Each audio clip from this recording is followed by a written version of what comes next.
And Shabbat Shalom, everybody, and welcome to the Virtual House Church. I am your host, Rob Skiba, and I am excited once again to be joined by my friend and partner, John Hall from Now You See TV. Hey, John, how you doing? It's again Shabbat. Yeah, take a break.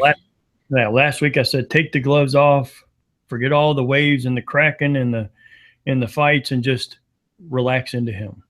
Yeah, take a chill pill. Maybe I'll just go ahead and start off with something perhaps a little controversial. Um, I have ever since Sukkot, besides flat Earth, the other hot topic of discussion at Sukkot was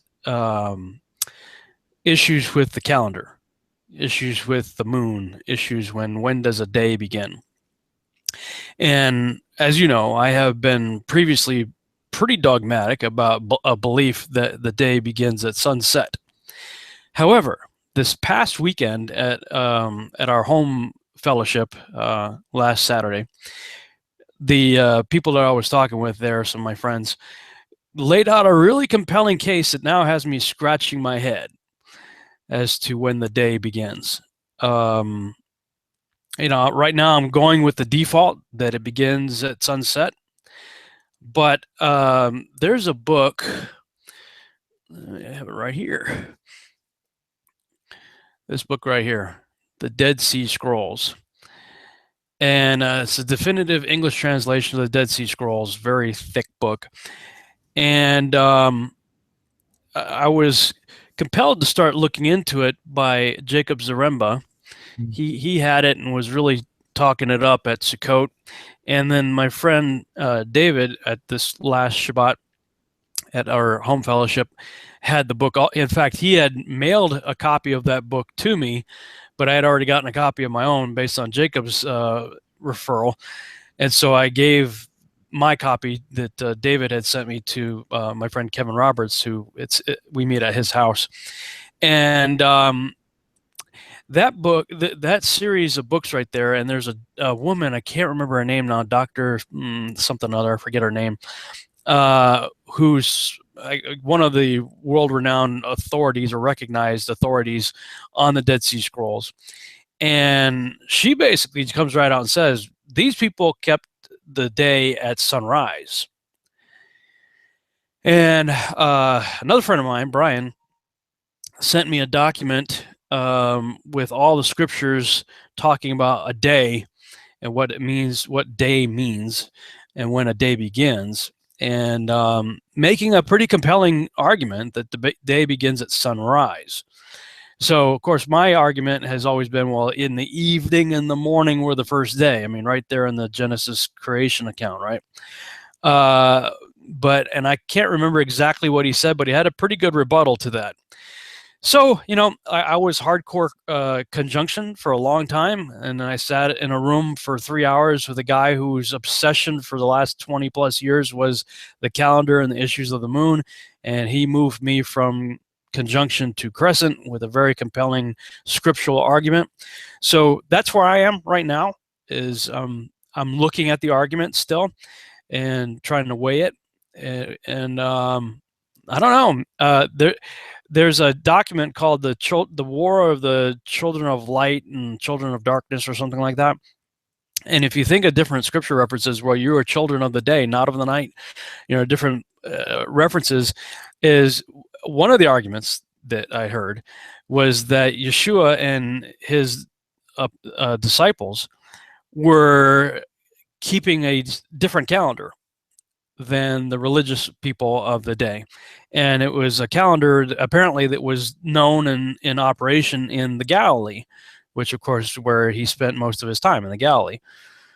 So I don't know. It's a compelling argument. And I was like, oh, great. This is exactly what I need. Another controversial subject for people to go psycho on me over.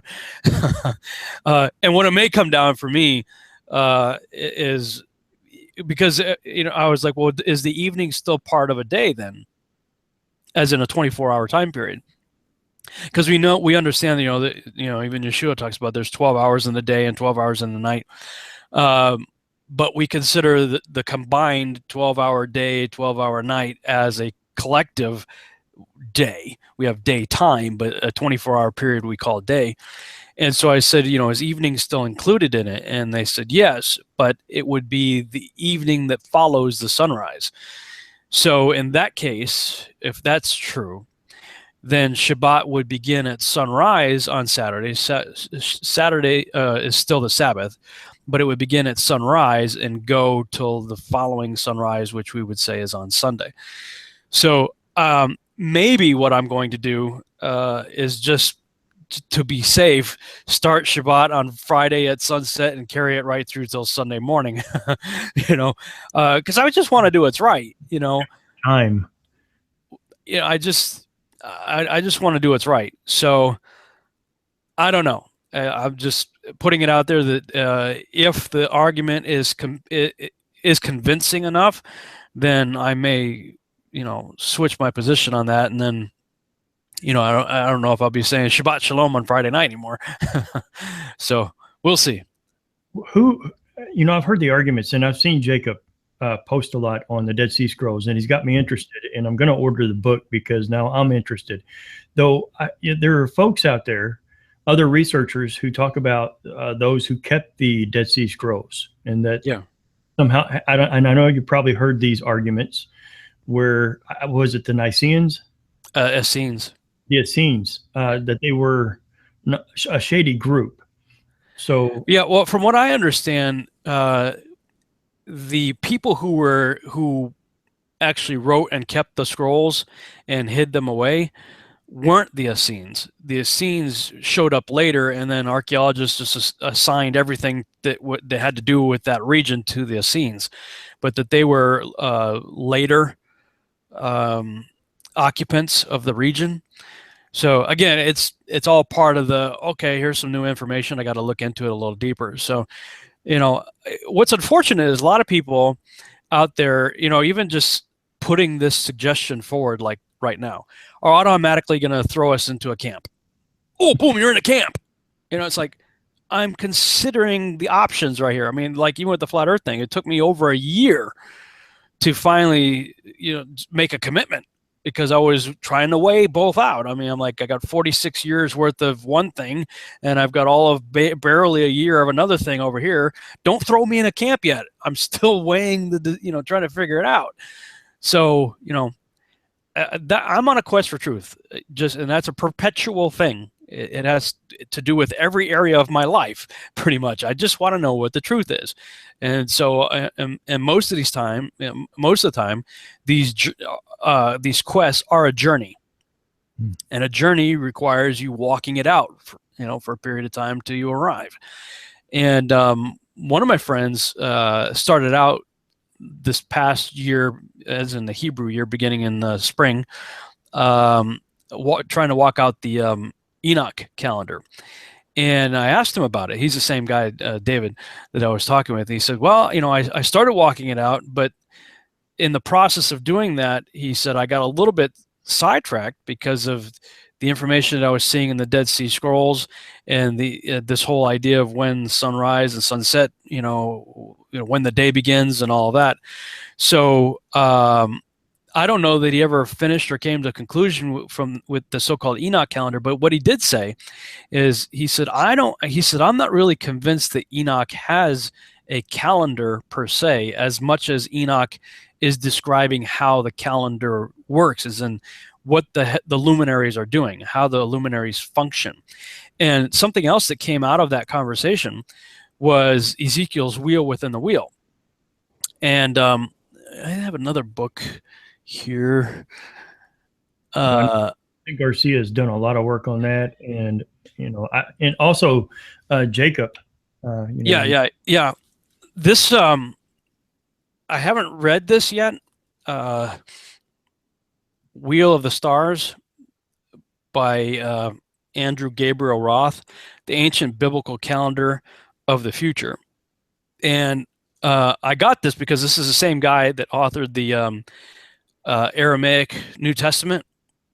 that I endorsed a while back on one of the other broadcasts. And I really enjoyed his thorough research and footnotes and stuff like that, and saw that he had some other books out there, and this one caught my attention. So I have not read this yet, other than to skim it a little bit. And what I did skim, I started highlighting pretty early on. But there was a guy, I posted his video, and I can't remember his name. Was it last week sometime? I think it was right before Virtual House Church last week. I posted a guy talking about Yeshua's birth on September 11th and all that. And he was talking about the Mazzaroth, what we now call the Zodiac, but I mean, in scripture it's called the Mazzaroth, the Gospel and the Stars. In fact, if people haven't got these books yet, this is so cool having my home library here for the show, because I can just access everything, you know. The Gospel in the Stars by Joseph Seiss, fantastic book. And this one right here, The Witness of the Stars by E.W. Bullinger. And both of these guys, I think they were contemporaries. I think they lived around the same time as each other and wrote about the same time.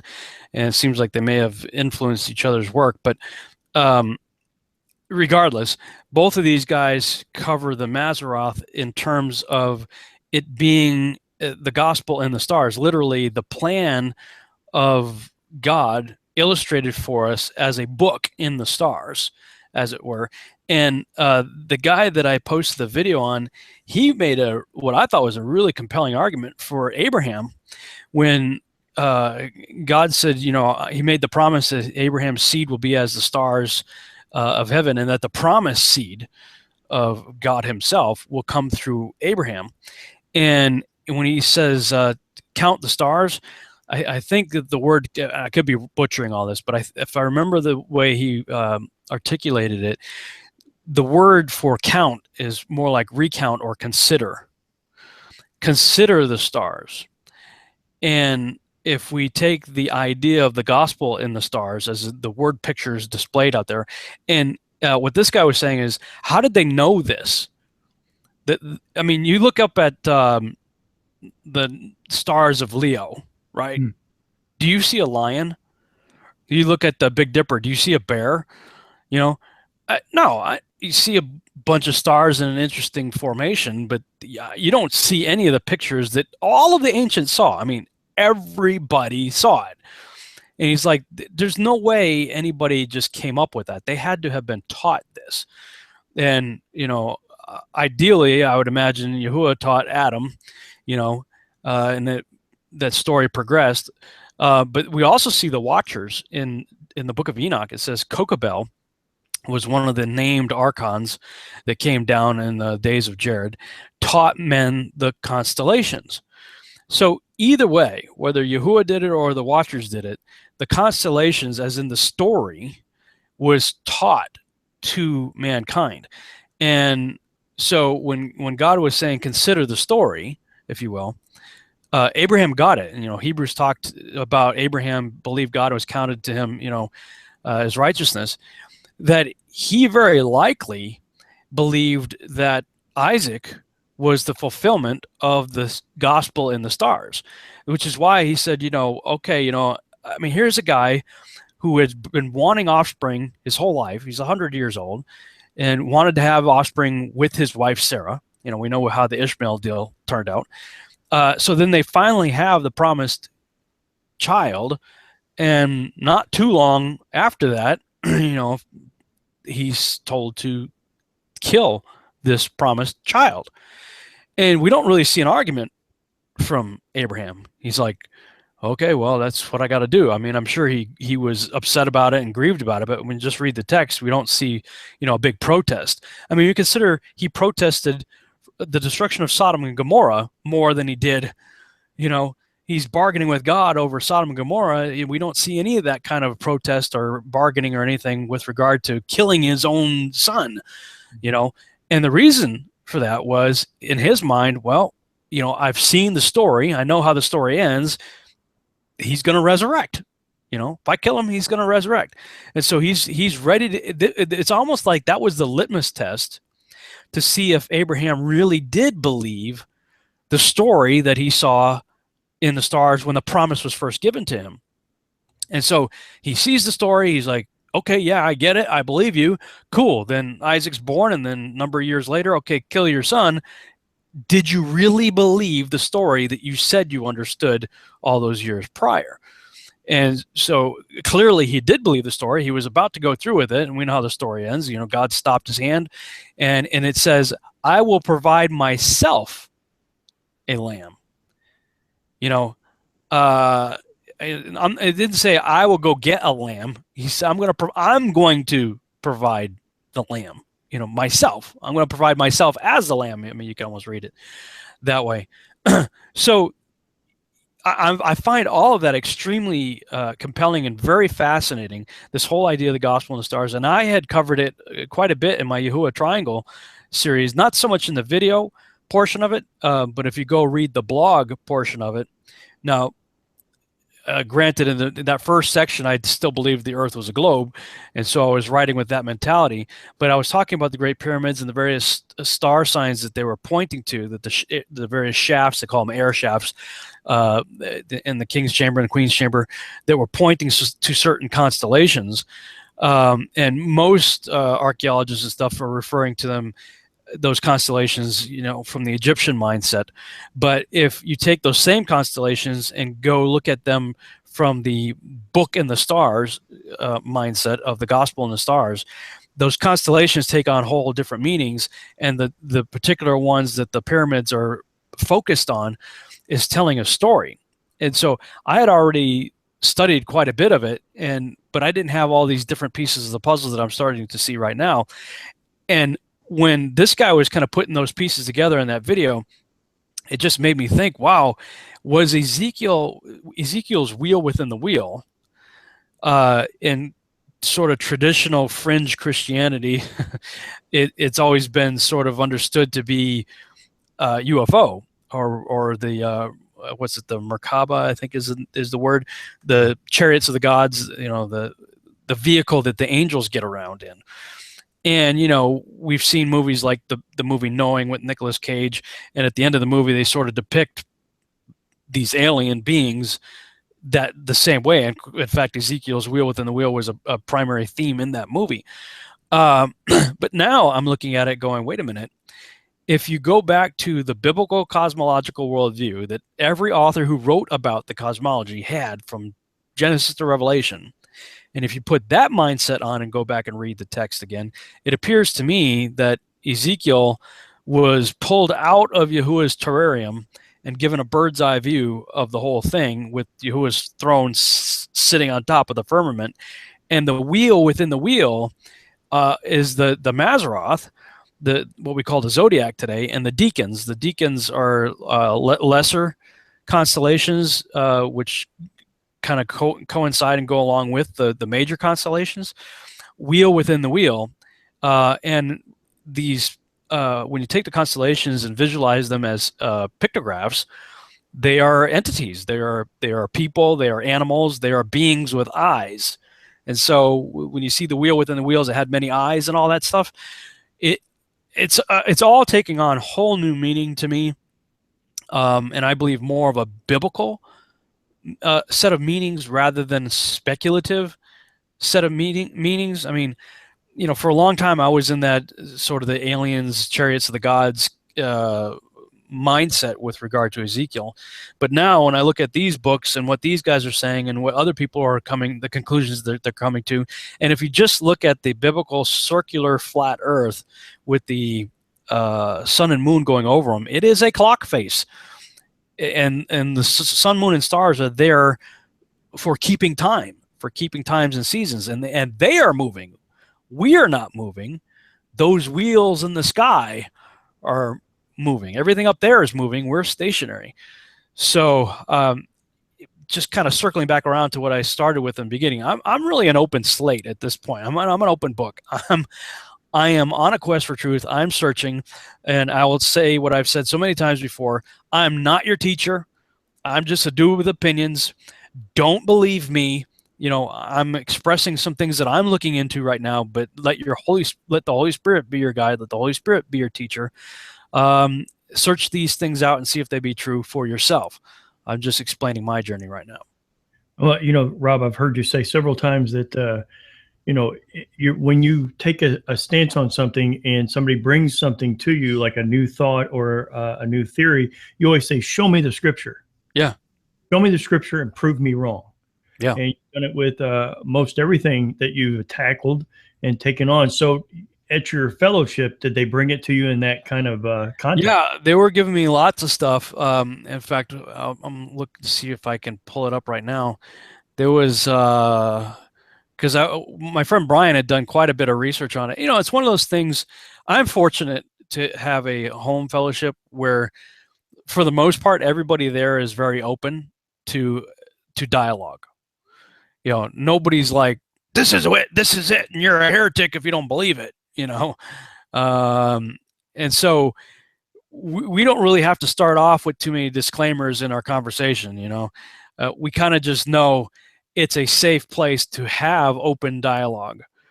And I believe that's necessary, because I don't know how you can actually learn anything except that you're able to test it. And the way you test it is to put it out on a table, look at it, analyze it, compare it with scripture, and see if everything works. And so Brian, this was about a year or two ago, I think, he had kind of put it out on the table. He's like, guys, I'm kind of questioning this whole when does a day begin thing, and nobody attacked him. Nobody, strung him up in the backyard and lit him on fire or hung him or burned him at the stake, whatever, like happens to everybody on Facebook these days. Everybody just kind of said, okay, that's interesting. But I don't know that anybody really took the time to, take it to the next step. Okay, Brian, that's interesting. I'm going to look it up for myself. I know I didn't, because I was so busy with too many other things that I was already looking into. But after everything, all the discussions that I've been having at Sukkot, all of the research that I did on the biblical Earth model, all of this fits really well together. I mean, it's almost like you kind of need that one piece of the puzzle for, kind of the corner piece of the puzzle. When you build a puzzle, you build the frame first, right? You find all the edge pieces; those are easy ones to find, and then you start filling in the blanks. For me, the biblical cosmological worldview model really laid pretty much the whole framework. That now I had, all these other pieces to all kinds of other things that I was looking into seem to be fitting a lot better. It's almost like if you've ever done one of those, 2,000-3,000 piece puzzles, and you get like 3/4 of it done, and then you're so frustrated because it's really hard to get the rest of it done. You're biting pieces off to make them fit, right? You're trying to force pieces into positions they don't really belong. And for me, same thing with pre-trib rapture, lots of other things. That's what I was having to do for a lot of things, especially when I was in dispensation theology mindset. Is you're really biting pieces, corners off of pieces, and trying to force things into position and into places they don't go. And when I got rid of that, I didn't have to do that anymore. The pieces just fell into place. And like, oh wow, I'm grafted into Israel. There's no third twig, called the church. And wow, okay. It is one complete book from Genesis to Revelation. There's no commercial interruption. It's all one. I mean, you finally understand Romans 7 through 11, and you're like, wow, now the whole Bible is relevant. The whole Bible's for me. It's applicable. Okay. The feasts are, wow. I mean, way more pieces of the puzzle came together for me just with the revelation, and as for me, it really started with Jim Staley's identity crisis. Because, I had already done a fair amount of study on some of the things that he had talked about, but I still had a dispensation mindset, and I was still wearing dispensation glasses, so I couldn't really see what he was talking about before I took those glasses off, And then after a year or two of having those glasses off, and I see that video, I was able to receive something that I probably would not have been able to receive a year or two prior. To the preparation of being able to see it. And then when I finally saw that video and then followed that up with Nailed to the Cross by 119 Ministries and also The Error of Dispensationalism, I mean, it was like God just took a dump truck full of pieces and just dumped them on the table, and they all fell into place by themselves. I'm going, oh, wow. I mean, I don't have the whole picture, but I got a lot more of it now than I had before, you know? So in a way, the year that I spent really looking into the biblical cosmological worldview model, it was the same kind of thing. All of a sudden, pieces started fitting a lot better, and understanding of things like the calendar start to take on way more interesting significance and meaning, and I think a richer understanding than I could have ever had prior to doing that research, if that makes sense. So you didn't have that knee-jerk reaction because you have been open to so many things and going down those rabbit holes. Correct. Yeah. Interesting. There's been 2 shows that we've done this week. One on the Ephraim Awakening and who we are in the church, and we used a lot of your stuff going down that rabbit hole. And then Patricia did one with David Carrico on the doctrine of Messiah, Dr. Christ. And it's almost like he was a radical. Of course he was, because he was teaching against all the traditions that were going on at that time, things that had been heaped in, and he was cutting with a sword into the truth. Mm-hmm. And people had that knee-jerk reaction. I mean, they wanted to kill him. Yeah. I found, while you were talking there, I found a list of scripture. Let me just punch up the screen share here. This is a document my friend Brian sent me, When a Day Begins, and I'll just go ahead and copy the text right there into the chat room, and there you go. So I put it in the Google Hangout chat room. So those are all the scripture references. I haven't gone through them all myself yet. I'm just showing what I received here. When a Day Begins. So that's all these. And then there was a series of videos, I think 1 through 5, that I have not watched yet either. When Does a Day Start? Morning or Evening, Part 1, by To Be Saved Comms channel. To Be Saved Comms channel. I'll post this link in the Google chat also. So again, I haven't looked at these yet, so this is not an endorsement. This is just something that I have been sent to look into myself, and I'm just presenting it here for you guys to do the same. I am putting those scriptures in the chat room now for you guys to take a look at, and pasting the video he just put up. What about, did you guys get into a discussion about Daniel and the Magi? Yeah, that's all part of, it's all part of the same thing, because Daniel was put in charge. He was basically, he had a school of astronomy. And I firmly believe that the Magi that came to Yeshua when he was almost 2 years of age were descendants of those who had gone through that school, later generation students of that same school. And I also believe that, Daniel died a eunuch. He accumulated enormous wealth, I believe, under, I think it was 2 or 3 kings, and that it was the wealth of Daniel that was taken by his much later generation students to present to the Messiah after they had been convinced by Daniel's timeline. They had seen, they knew the numbers, they knew the years that were required, and they, I could see them looking at the calendar going, well, we're there, we're at the end of the timeline in terms of years counted off. And they start looking at the gospel in the stars that I believe Daniel completely, totally understood. And they looked up and said, okay, that's a sign. This is it. Pack it up. Let's go. We got a job to do. So yeah, I mean, Daniel plays, very much a huge role in all of this. One thing I want to bring up, we've been talking about cutting to the chase, getting to the truth, wanting to know the truth, and walking this out from the Messiah, walking Yahweh's commandments out in his ways. Is that the beginning of his revealing more and more to you as you go down these rabbit holes? Like, I mean, I don't know how many rabbit holes you've gone down, but he keeps revealing things to you subtly, and then all of a sudden, I mean, you're off like a madman in wonder until you get everything you can get. Yeah. That's the way he works with me. Is he will seed. He'll plant the seed, and usually he'll begin watering it with other. My uncle. There's a book a while back called God Winks that my uncle just loved. He got a hold of that book, and he had a deep Southern drawl, and he just kind of he's like, God winks. Well, that's just neat.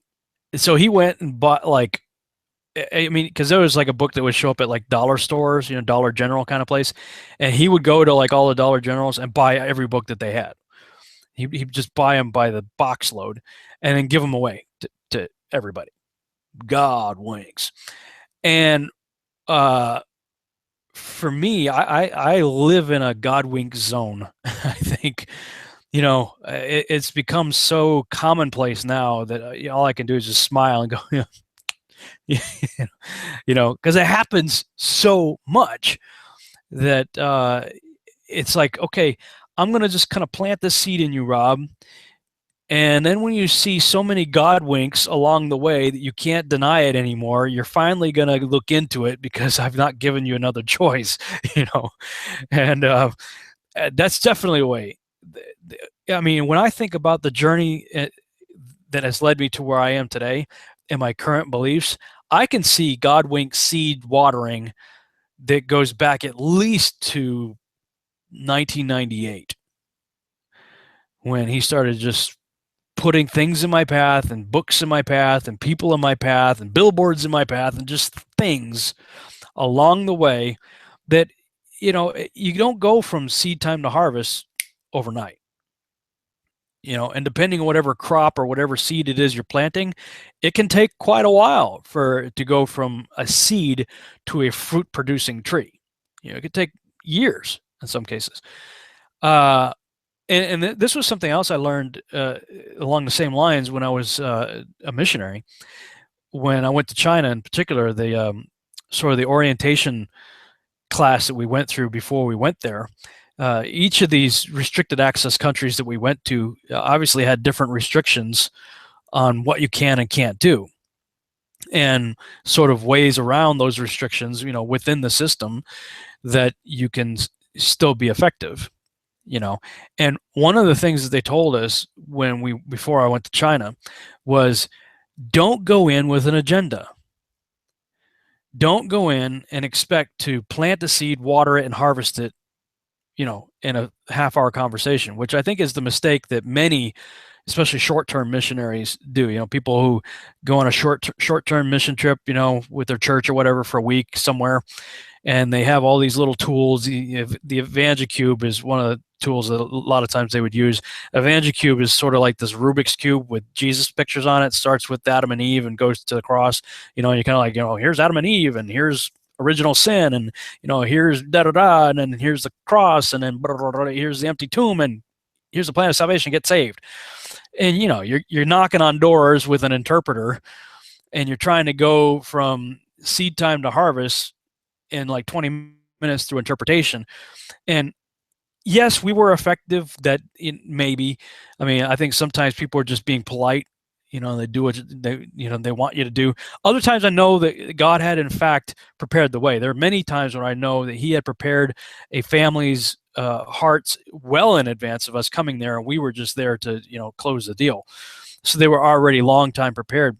But when I was going to China, they said, look, don't go in with the agenda to plant seed and harvest in 20 minutes.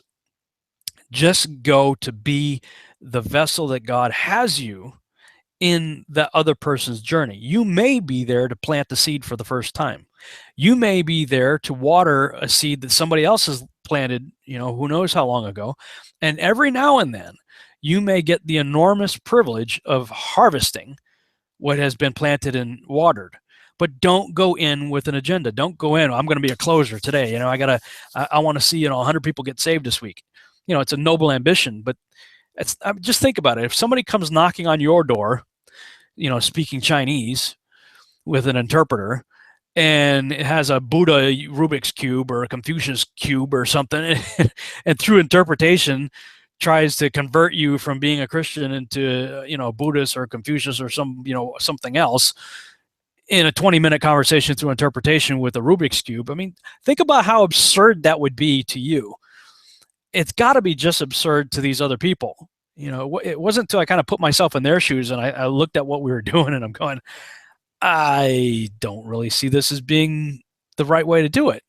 You know, and it's part of the reason why I created Seed and why I call it what I call it. I'm not going in for the close. All I'm going to do with that TV series is plant seeds. That's it. I'm just going to plant seeds. You guys, the viewers, who hopefully have been paying attention to what I've been doing for the last 7 years and all of the research and everything I did, because that's all the foundation, the nonfiction foundation upon which the science fiction is being built. So I'm going to be planting lots of seeds, and it's up to you, the viewer, to water the seeds that I have planted with your friends and family, who hopefully will find the show, you know, exciting, fascinating, entertaining, and be watching it just for the entertainment value, not realizing the seeds that have been planted that you guys can water. And I believe it's because salvation in general, it comes through relationship. You know, it's ultimately the relationship we have with Yahuwah through his son and his sacrifice. But, you know, people care what you know when they know that you care, right? You build a reputation, you build a, what's the word, a rapport. You build a relationship. If I never knew you before, John, I'd want to get to know you. And what my tactic has always been with evangelism is everybody's got that thing, whatever it is, that has hindered them from accepting this truth at some point in their life. You know, maybe they've never heard it before, maybe they have heard it and they rejected it, but whatever the case may be, I'm going to work the relationship with you long enough for me to see where your head is at and where your heart is at and what the angle is of attack that I need to use. When I say, okay, this is John's block. You know, he had a family member that died and didn't, you know, he cried out for God to heal him and they didn't get healed. And, you know, they've had this rift with God ever since, whatever the case may be. If I discern through dialogue in the relationship that that's where your block is, then that's the angle that I need to break those walls down. And that's going to take time. And then through the relationship, and then you developing trust in who I am, you will then be open to receiving what I have to say. And if I'm effective through the Holy Spirit at breaking down those walls, then the Holy Spirit's the closer anyway. You know, I'm just the vessel. So, you know, hopefully that's a word for everybody out there is, you don't have to swallow any of this stuff all at once. It can be overwhelming when you think about some of this, especially if you're coming out of Babylon for the first time. You just finished Christmas and, you know, you're coming to Virtual House Church and you're like, what? It's like, look, you know, you're coming into a program, you know, Virtual House Church. It's a result of me going through 7 years of Torah. Don't expect to get, you know, an understanding, the same level of understanding that I have or that you have after, you know, the number of years that you've been going through. If you're just coming here for the first time, you got to take baby steps. You got to go, you know, that's why I created and structured the Virtual House Church the way I did, with a page coming out of Babylon as the starting page. Go there, plenty of videos there to get you started, and then start at Genesis, you know, and work through it for a whole year, you know, then you'll start to get it. I'm going to be interested in to see how far you take this rabbit hole, and I'm going to follow your journey and do my own research. But the calendar on there has been a mainstay for my family for the last 3.5, almost 4 years, as far as following the feast days, where we're at on the calendar. But this is very interesting, you know, and I don't have that knee-jerk reaction when I hear something like this, because it's like, I'll either look into it and either agree or disagree, but it's not that knee-jerking reaction. One of the things you brought up about China, and I want to go down that road. There's a new movie coming out called The Great Wall. Yeah, I saw previews. And you've probably seen the previews. And I'm thinking about seed and you tackling seed this coming year. You've mentioned it a few times in passing, just in passing. Mm-hmm. And I'm thinking about all these seeds you're going to be dropping where people are going to want to go to their Bibles and go, well, what are they talking about? What did I just see? And is that in the scriptures? It's almost like we need that. Yeah, I'm not gonna drop any names because I don't know that I have permission to do so. But I think you may have heard me say that I'm supposed to go to Amsterdam in February. This week, I came to find out who the sponsor is, who the person is that wants me to be out there. And I was told by the initial email that it was a famous musician. That's all I knew. Have since come to know who that person is, and wow is all I could say. I'm like, wow. Wow. So what I've been thinking this last few days is like, Lord, what are you doing? This is just amazing. In fact, let me see if I don't think this would be a problem to read here. Got a text. In fact, this person was on their way to Israel to go get baptized in the Jordan River as a result of coming to Torah from watching my materials. Like,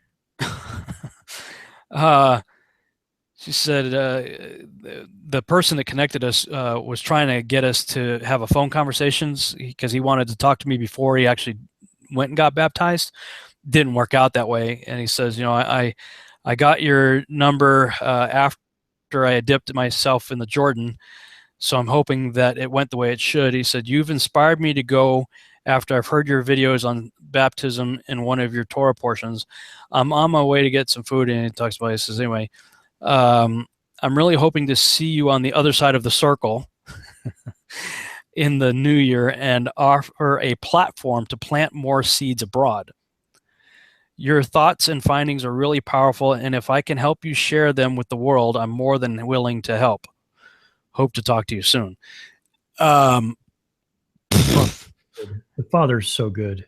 Dude, I mean, some of you may have heard me tell some of the stories with regard to how I ended up hooking up with Scott Rockenfield of Queensryche for the music on Seed.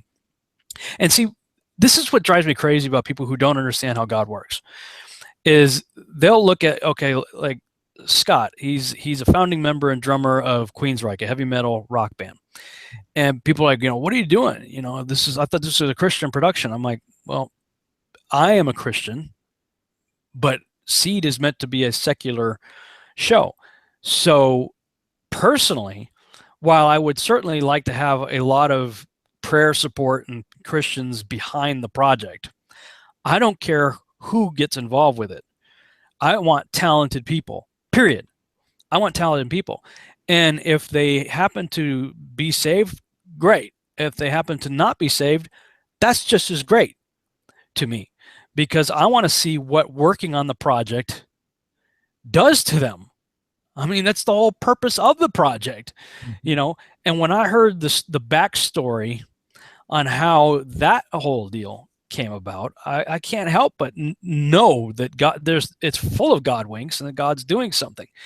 And so for me, from the late 80s through the 90s and into early 2000s, I did it my way. I was doing the Frank Sinatra, right? I did it my way. And I was trying to make things happen, and I'm trying to raise the money and try to get this and do this. I was doing everything. And that ended up being broke, homeless, divorced, bankrupt, and living in a Dodge Stratus with everything I owned in it, ready to put a bullet in my head. And by this time of 2002, this time of the year. With Seed, when Seed was presented to me, when it was planted in my head in 2008, 2009, I said, you know what?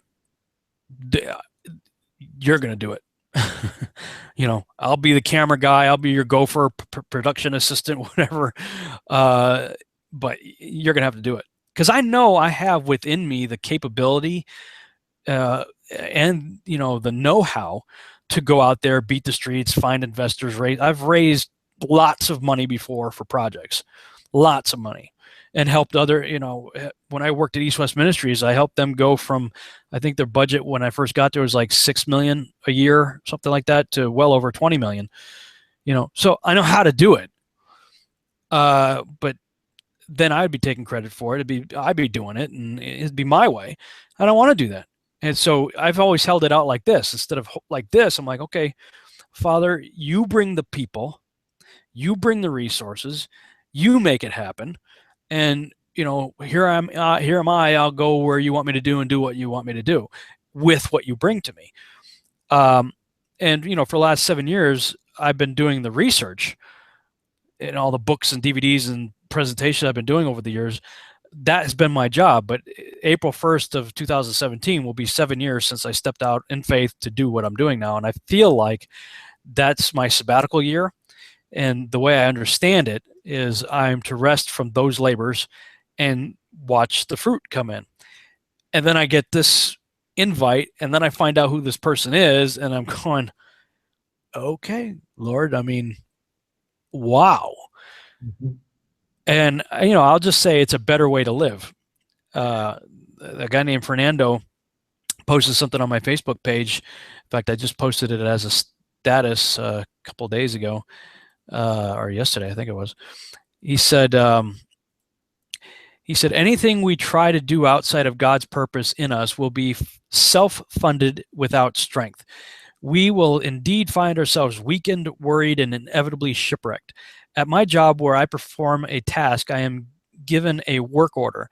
It never fails. That work order comes before the job, and with it all the supply I need. Never do I go out on my own and do what I want to do, but rather always what I'm instructed to do, and with permission, authority, and necessary power.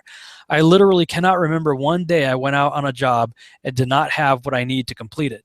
My employer has been perfect in that sense. Can you imagine how perfect God has been toward us concerning what we do in him? Enough said. And wow, powerful word right there. I was also at a job when I was in the military where we would get a work order for the day. This is my assignment. Here's your work order.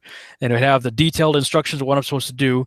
And I would have all the power, authority, and supplies, resources that I need to. Then never did I get a work order where I didn't have the ability to actually do what was there, and I've come to understand that's how God works. If he's called you to it, he doesn't call the equipped, he equips the called. He calls you first and then he supplies what's needed. So don't do it in your own strength. If you're out there, whatever it is that you're feeling compelled to do, like this, and be patient. If I had it my way, seed would have been started already, in 2009. I am so glad that it wasn't, because whatever is going to come out of it now will be so much richer based on the journey and the research and everything that has happened in the last 7 years. It's amazing how, if only you say yes to Yahweh, if you say yes, Abraham, when he was told to get out of his father's house, had no idea where he was going. He just was told to get out, and look what happened. And that's a fine example for all of us. A year ago, Patty and I sat down with you and Miss Skiba, and we were in a hotel, and you almost basically gave me that same speech. Mm-hmm. And I met John Pounders, and then here we are almost a year later, and we're building a studio. We're building a Roku, and we're just saying yes and taking these steps in faith. Because if we did it on our own power, John's laid out for Now UCTV, and I'm just going to let you guys know, if we don't glorify Yahweh in any fashion or any show, we don't do it. We're not doing it. And wow, he has opened doors. We're still in awe of this, and almost like the text that you got, we're like, wow, wow, please allow us to be good stewards of what you're allowing us to do. I think that's incredible. Yeah, I'm excited to see what you guys are doing with Now You See TV. Lots of good stuff on the horizon. I know that you and John are heading this way in a couple of weeks, so we'll have some conversation about the future of Virtual House Church and other projects. And exciting stuff, man. I'm actually really excited about 2017. And part of being excited about 2017 is letting go of all the doom and gloom. Tomorrow's the end of the world. That when I let go of that mentality, all of a sudden there's hope. And I heard, I think it was L.A. Marzulli say it one time, even though he's kind of backed off of this position, it seems like. He's like, do you see the quarterback of a football team that has made it to the NFL always thinking about the after party? Oh, I can't wait till this stupid game's over so I could go, drink some beers with my buddies. No, he's in the game. His head's in the game. He's all about the strategy, of how to win the game. His thought's not on drinking in the bar afterwards, partying later. And I think that so many people, especially in the pre-trib rapture camp, they're so focused on the rapture and getting out of here for the after party that their head's not really in the game, and that's not everybody. Certainly, I don't mean to paint a broad stroke, but in my experience, the vast majority of them are all about looking at the signs right now and everything. And to be fair, I understand it. I mean, some people consider me a watchman on the wall. I don't know I ever asked for that, but when you're looking at the signs of the times and you spend time doing the research and stuff like that, and you're fully immersed in that environment, it does look like tomorrow's the end of the world. I mean, honestly, it does.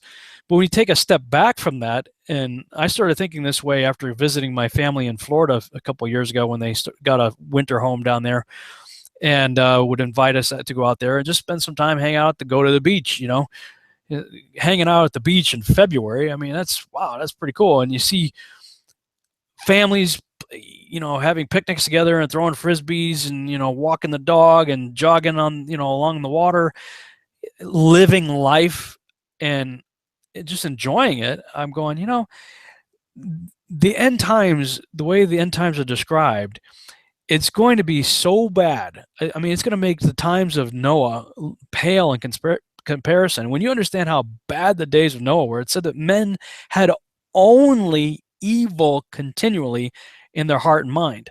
We're not there yet.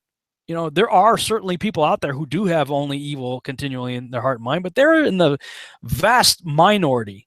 The vast majority of people just want to love and be loved and, really are enjoying life. I look at some of my secular friends or perhaps less religious Christians, I don't even like the word religion, but, Christians that aren't so wrapped up in all this stuff, they're enjoying life. I mean, they're not thinking about apocalyptic stuff all the time. They're playing cards and, playing football and going and doing stuff and enjoying life.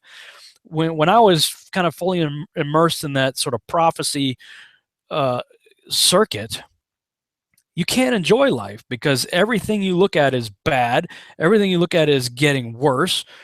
And I mean, it takes a toll on you, honestly. And, coming off of pre-trib rapture was the first step for me. But then just sort of backing off as I started to realize that I'm coming into sort of my sabbatical year and pulling out of the research a little bit.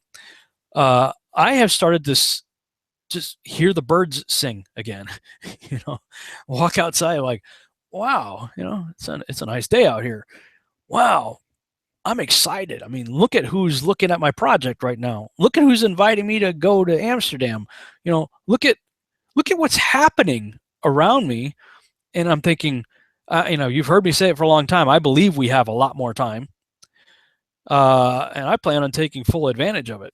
While, of course, keeping, one eye on the signs of the times. I'm not going to bury my head in the sand. I'm going to be aware of what's going on. But I'm I'm not going to get so immersed in it that it robs the joy, you know. One of the things I noticed this week, you know, and I've taken your example, and I've limited my time on Facebook.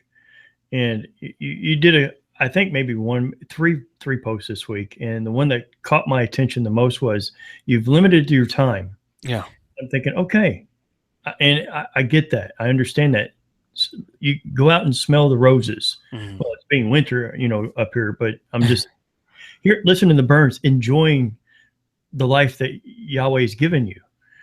I mean, I think that's important. And for myself, I've been so caught up into the prophetic, into go all the time that, you know, I was like, wow, that's a good idea. Just step back and just watch what he's doing. I think that's a good idea. Hey guys, if you're in the chat room, I'm going to put a link in there to get into the show, to ask Rob any questions. Private message me in the NIUC TV chat, and I'll send you a link.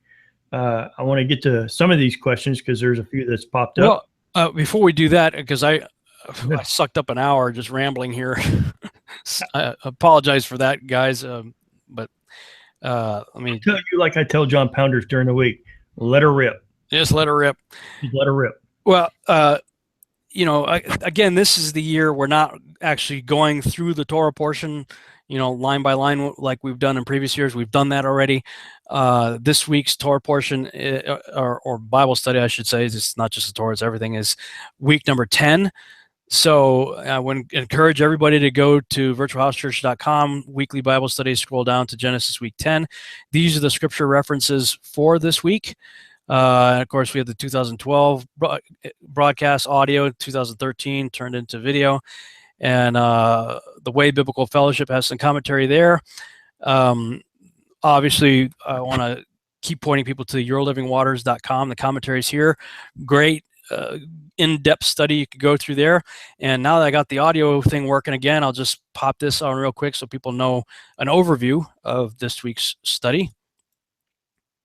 Shalom and welcome to Parsha in 60 seconds. Today's portion is from Genesis 41:1, 44:17. It is called Miketz, which means at the end. Pharaoh had scary dreams in which 7 skinny cows ate 7 fat cows, and another similar dream involving corn. Pharaoh inquired from all of Egypt's wise men and magicians to interpret the dream. They failed. The butler recalled Joseph and told Pharaoh. Joseph interpreted that there would be 7 years of good crops followed by 7 years of drought. Pharaoh appointed Joseph as his number 2 man in all of Egypt to prepare for these events. When famine struck, all the people came to Egypt to get food. 10 of Joseph's brothers went down to Egypt, but Jacob kept Benjamin behind to protect him. Joseph saw them, but they did not recognize Joseph. After many tests of the brothers, which involved lots of free meals, Q&A, crying, and imprisonment, Joseph had one final test. Joseph had Benjamin brought to Egypt, and as they were preparing to leave, Joseph hid a goblet in Benjamin's bag. As they were departing, Joseph accused them of stealing and found the cup in the bag. Benjamin would be arrested, but Judah went to Joseph's house to save him. And that is Miketz in 60 seconds. Will Judah save his family? Will Benjamin be a slave forever? Tune in next week to see the brothers' fate. And this one is it's a cliffhanger. This Torah portion ends as a cliffhanger. Really well written story. It's one of my favorite stories in the Bible. The whole story of Jacob's, the family coming down to, Joseph being made second in charge, and the back and forth and everything leading up to the revealing of who Joseph really is. Of course, we don't get that in this portion. It's next week. But this is some notes from the 2012 dealing with Joseph and the 70 languages. I talked about that last week, so I won't go over that again right here. This was really interesting. I remember talking about in Joshua, Benjamin's left behind, right? And Benjamin's sitting there with Joseph, and Joseph's talking to him, and he shows him a machine, basically a computer of some sort. And he asked Benjamin to look at it, and he says, "Can you understand what this is saying?" And I think what he's doing there is he had already been trained. Joseph had already been trained in the understanding of some of this stuff by Jacob, and was trying to see if Benjamin had also been trained along the same lines, and if he could tell what this thing was saying. And this is speculation, of course, but this was it's called the Antikythera Mechanism, and you can click on the Wikipedia link right here and some other links talking about this. when it was found and where it was found, and it's an ancient computer basically. And what's interesting is Benjamin looks at this thing, and Joseph's like, do you know what it says? And essentially Benjamin's like saying, well, it says my brother's standing in front of me. Like the machine told him that Joseph was who he was. Pretty wild.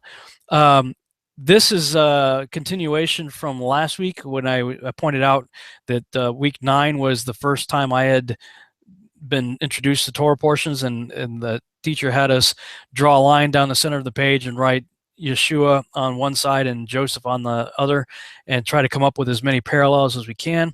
These were some of the parallels from this week's portion.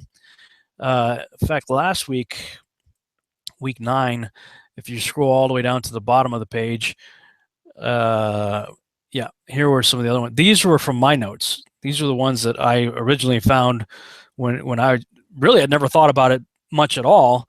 Just kind of off the top of my head wrote them down. Other people found a lot of parallels too. So there's the list for the week 9 portion, and that list continues in week number 10. So even though we're not really going to go through all of this today, if you guys have already gone through it and you have questions specifically related to the Torah portion, that'd be great. We can talk about it on this show. Otherwise, we'll just go ahead and open the floor. Let's try to keep it. I'll try to keep my answers short if possible, so we can have time to do the judges. Well, guys, for those of you who are on YouTube, if you go to niuctv.org, you want to get into the show and ask Rob a question, or you have a comment on this week's Torah portions, just come on over, click on the link. You'll get in the chat room and private message me, and I'll get you guys in. There is a question related to the Torah portion. This one, let's see, comes from Christian. He says, why did Joseph's guy tell the brothers that he had their money the whole time when clearly Joseph instructed the money to be put in the sacks? A good question. I mean, obviously the whole thing is a setup. So, how much Joseph informed the other people that he was doing what he was doing, I don't know, man. We'd be speculating at this point. But what a great, it just shows how wise Joseph was as an individual to conjure up the plan that he did. You have to wonder, did he spend, he had a number of years to, think about it. Like, if I ever saw my brothers again, what would I do? And we see it really wasn't about getting revenge. It was really, I think, about getting them to think about what they did and seeing if, the brothers even had any remorse at all for doing what they did. But the story, just this portion ends with a cliffhanger, but next week when we have the big reveal, it's one of the most beautiful, powerful stories, I think, in Scripture. And if it is in fact a type and shadow, then, when Yeshua showed up as Messiah ben Joseph, he was in the garb that they didn't recognize, but then he's going to reveal himself. Interesting. Shauna asked a question on the John portion. She says, I've never heard you guys talk about communion. I used to do this in the Lutheran church as a kid, and even in some denominational churches. Should we do communion with the wafer and wine, or is this some kind of doctrine? Great question. There's no such thing as communion. There's no such thing as the Last Supper. What Yeshua was doing was Passover. If you go back and read prior to the story, prior to the, take, eat, this is my body. What did he say to his disciples? I have longed to have the Passover with you. Go find a person, and then this is the place, this is the house where they will prepare the Passover lamb and the meal and the whole deal. So we know that he was all about having the Passover. He gets in the upper room, and I know some people disagree. Zach Bauer and I have had some spirited conversation on this. He does not believe that Yeshua actually partook of the Passover meal. I'm like, dude, it says he longed to eat it, and he was eating it, and he says, eat, and he's there. I mean, the whole purpose was finding a house where they could have the Passover. And he said, and Zach was like, yeah, he longed to, which means he didn't get to. I said, that's not what he's saying. He was fine. I said, okay, because this was before Zach and I had actually met in person, and we were about to meet for the first time in person at a conference, in the coming months. I said, I'm going to prove it to you what Yeshua was doing. And so even though I had spoken with Zach before we'd done interviews and stuff, I'd never actually shaken his hand or, embraced him or anything like that. So when we first got to San Diego and I saw him there, I told Sheila, get the phone, get your iPhone and record it. And so she starts recording it. And I said, Zach, I have so longed to meet you. And I wrapped my arms around him and embraced him and said, this is what Yeshua was doing, basically he had looked forward to doing this, and now he was doing it. He was eating the meal with his disciples. And he said, do this in remembrance of me. Well, what was the this that he was doing? The this that he was doing was having a Passover meal. And Passover was always a feast of remembrance. It was always structured to be that way. It was to be done throughout the generations to help the Israelites remember what Yahuwah did for them when he took them out of Egypt. It was always something to be done looking back in remembrance of the first Passover. But what Yeshua was doing as he was about to become the Passover lamb himself was, I'm paraphrasing here, and this is just my understanding of it, was basically saying, yes, it is and always has been a remembrance feast. But from this point forward, do it in remembrance of me. I'm taking what the meaning of Passover has always been to another level. And what excites me about that is when we get into the book of Leviticus and we see that there was provision. If you had come into contact with a dead body, you couldn't partake in Passover. Or if you were away on a far journey and you couldn't get there in time, for whatever reason, we're not able to partake in Passover, there was what they call a second Passover. And Steve Mutria has done some really great work on the significance of the second Passover. And I'm sure he talks about this too, but one of the things that I came to appreciate about the second Passover was two people in particular benefited greatly from the second Passover rule, and that's Joseph of Arimathea and Nicodemus, because they had come in contact with a dead body, Yeshua. They took him down from the cross. And so, these were highly respected, well-to-do, high-placed officials in society who I'm sure, like everybody else, longed to participate in Passover. It was a big deal. But they were prohibited from doing so because they came in contact with the body of Yeshua. But because of the second Passover provision, they were the first two people, and there may have been others, maybe some of the Marys or whatever, maybe even John.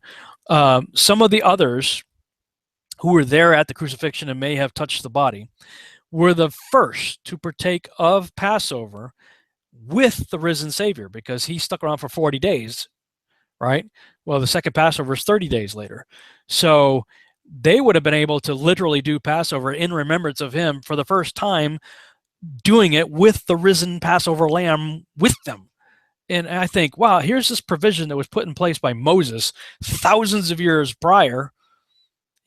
So to answer the question, there's the Catholic Church came up with communion, and that's actually kind of a broken down, paganized ritual that was borrowed from other activities, So yes, they do have the little unleavened bread cracker, and depending on your denomination, we were Baptists, so they, it was unfermented grape juice. We had grape juice, we had Welch's, we didn't have wine, whatever the case may be. If that's all you've ever done, and that's all I had done for the majority of my life, probably 40 years of my life, you're missing it completely. You're totally missing the significance of what that was. We call it communion, but he said, do this in remembrance of me. The this that he was talking about was what he was doing, which was taking a Passover meal. And when you have that first Passover meal in remembrance of him, and you understand what the Passover meal consists of, the various items on the plate, and how Yeshua represents different things. Whew, it is light years above, if I can even use the term light years. I don't even know if I believe in that anymore, but you get the idea. Just far more significant than anything you ever did when you were doing communion or, the Last Supper, with your little wafer crackers and grape juice. Well, if you think about it, when you're doing, just think about, he's the first fruits. Okay, they go through the Passover. He's crucified. Okay, and then you have the unleavened bread, and then you've got first fruits. He is the first fruits. So his family members and those following him would have been eating a Passover meal with the first of the resurrection. How cool! How amazing is that? Mind blown. Mine is I got goosebumps. Anyways, yeah.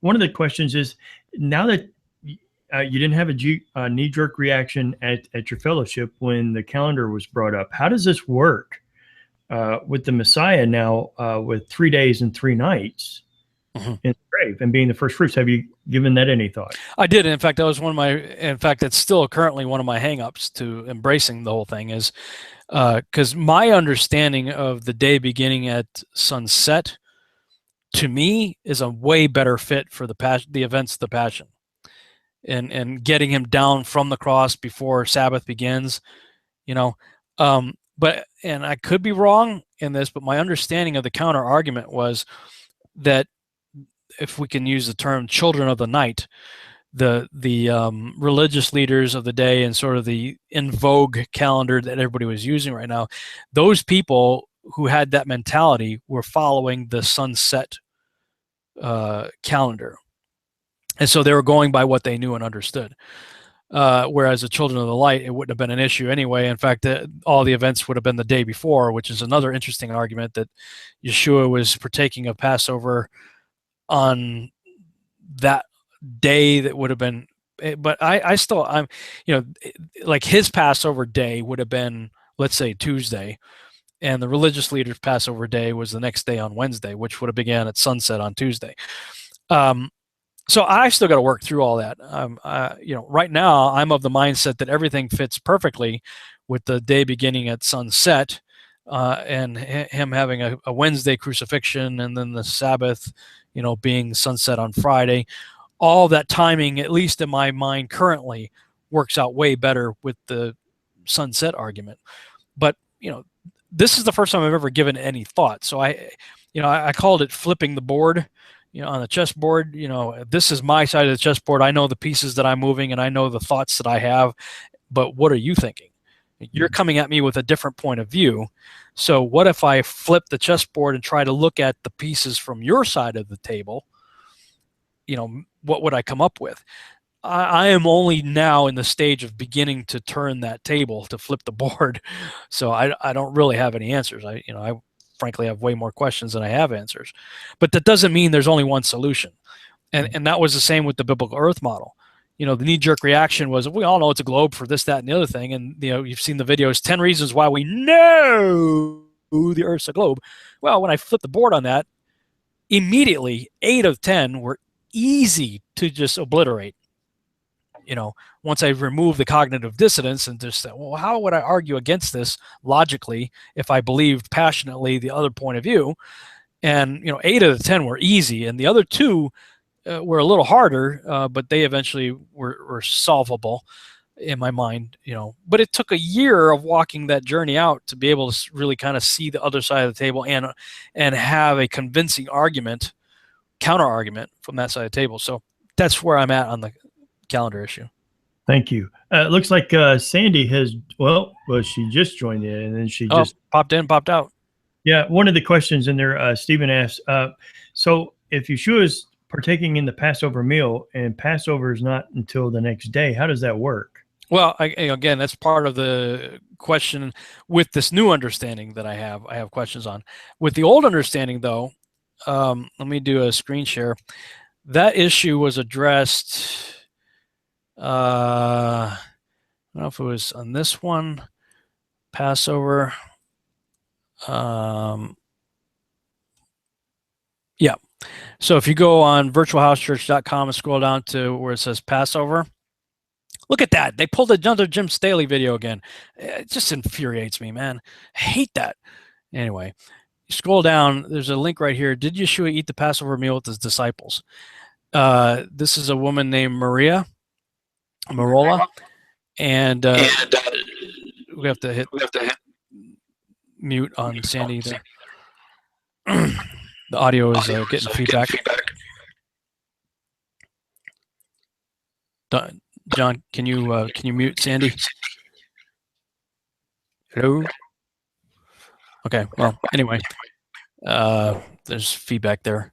Okay, so this article is a very comprehensive argument and solved that dilemma for me totally, with the previous understanding that I had. You know, how much of this would still work with the new understanding, I don't know. I haven't given it any thought. Interesting. And you can find that on the Virtual House Church page. Sandy, if you want to come back in, I couldn't mute you, and sometimes there's a feedback, and so that was my fault. So please come back in if you have a question for Rob. With Steve Maitreya's teaching, doing it 30 days later, and mind blown that Yeshua, I mean, he did everything in his Father's will. He did nothing apart from what his Father, and he would have kept the commandments. It's just mind numbing to think him keeping it with his family. And coming to that realization and working these things out. And you do come into a new understanding when you begin to walk out the Father's commandments. And he begins to reveal to you how important doing these things, especially, under his protection and under his guard, the blessings that come from it. And it's an amazing journey. Hopefully Sandy will come back on. I'm going to ask another question. I see, is there a reason Joseph deceived these brothers, especially, can you tell in his heart, he has the option to help them and give them the food they need? Yeah. One of the reasons why, his brothers betrayed him earlier on in the story, and he doesn't want to reveal, Yeshua just pops up every time with the story of Joseph. And he's revealing himself, and he's not really deceiving. He's not telling them just yet. Just like the Messiah didn't tell it, he didn't go until he stepped in front of, what was that place he stepped in front of and said, "Who do they say I am?" Caesarea Philippi. Caesarea Philippi. Yeah, in front of the altar of Pan. All of a sudden, at the base of Mount Hermon. It's all about revealing. And then you see the embracing afterwards. But what are your thoughts on that, Rob?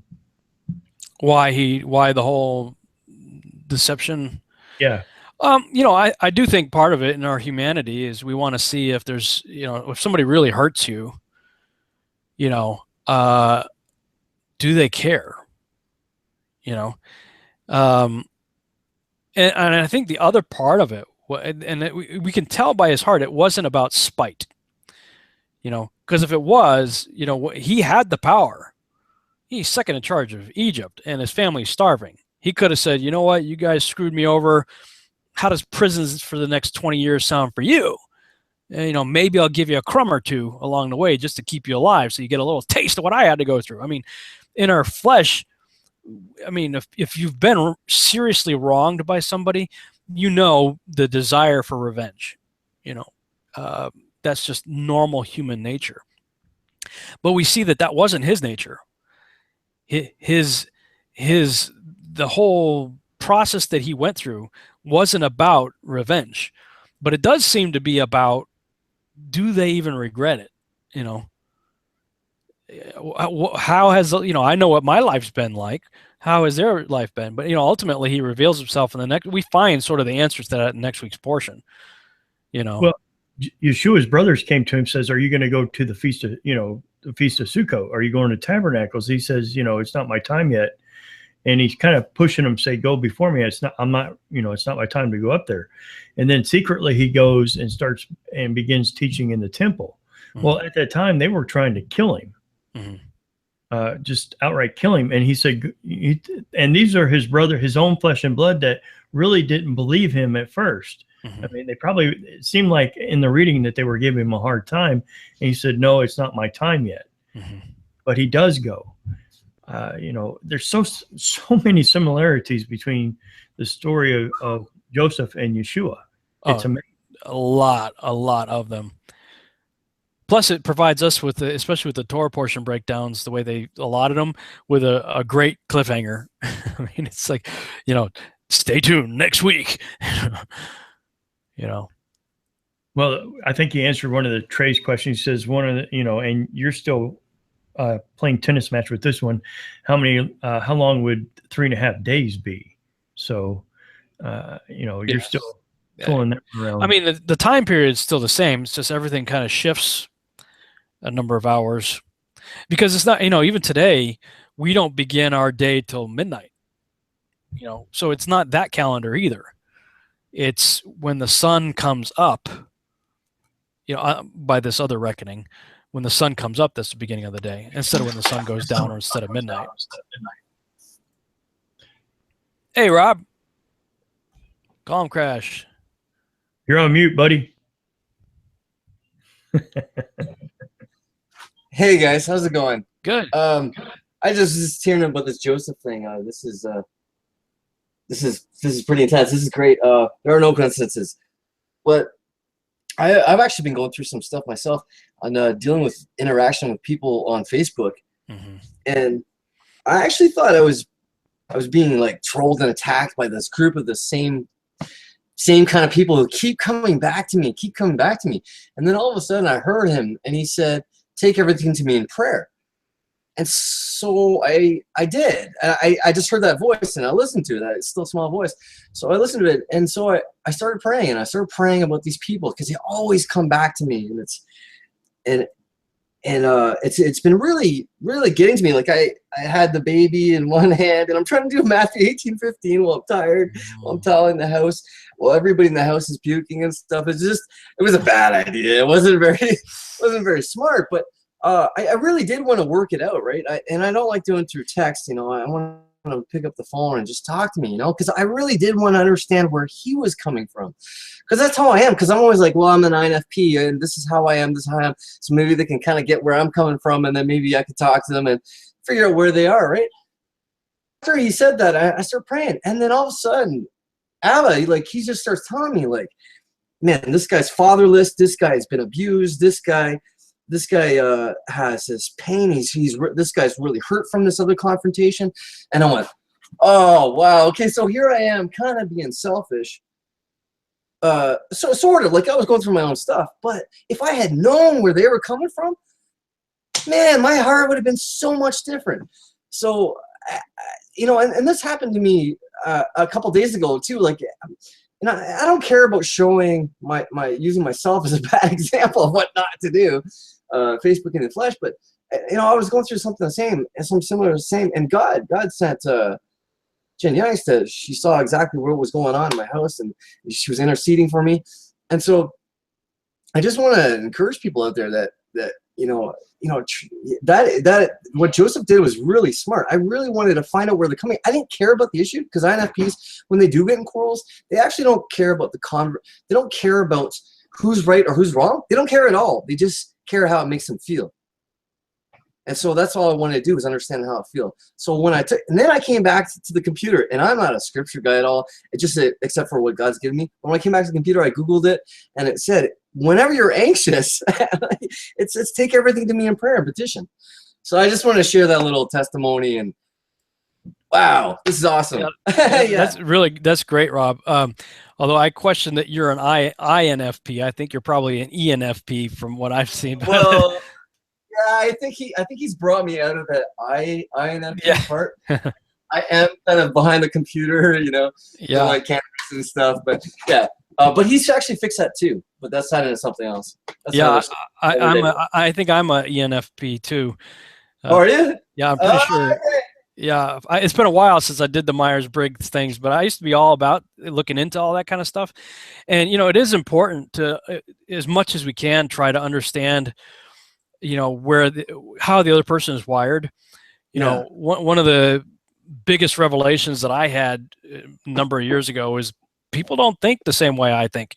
You know, I think the way I think, you think the way you think, they think about, you know, the way they think. We don't all think the same way. Like, I process information through my life experiences and filters, and, you know, and I perceive things a certain way and other people don't. And so I think that it's powerful to at least have some kind of working knowledge on things like the Myers-Briggs understanding of personality types. And I would take it a step further, and I took the Myers-Briggs analysis structure, and that deals with interpersonal relationships and stuff like that, and said, well, how would that work with God? You know, how, like, I understand how an INFP or an ENFP interacts with other personalities within the Myers-Briggs grid, you know, other people. You know, God has all of it. I mean, he's every personality type, because we came out of, you know, from him in his image. So, but how do I receive information from him? Like, and so I actually did a whole structured thing. I'd have to look around for somewhere, and I found another guy, Milton, I think is his name on Facebook. He's got a whole website called God Types, I think. And I don't know that he did exactly the same thing I did, and I didn't do it because of him. I never even heard of his stuff till years later.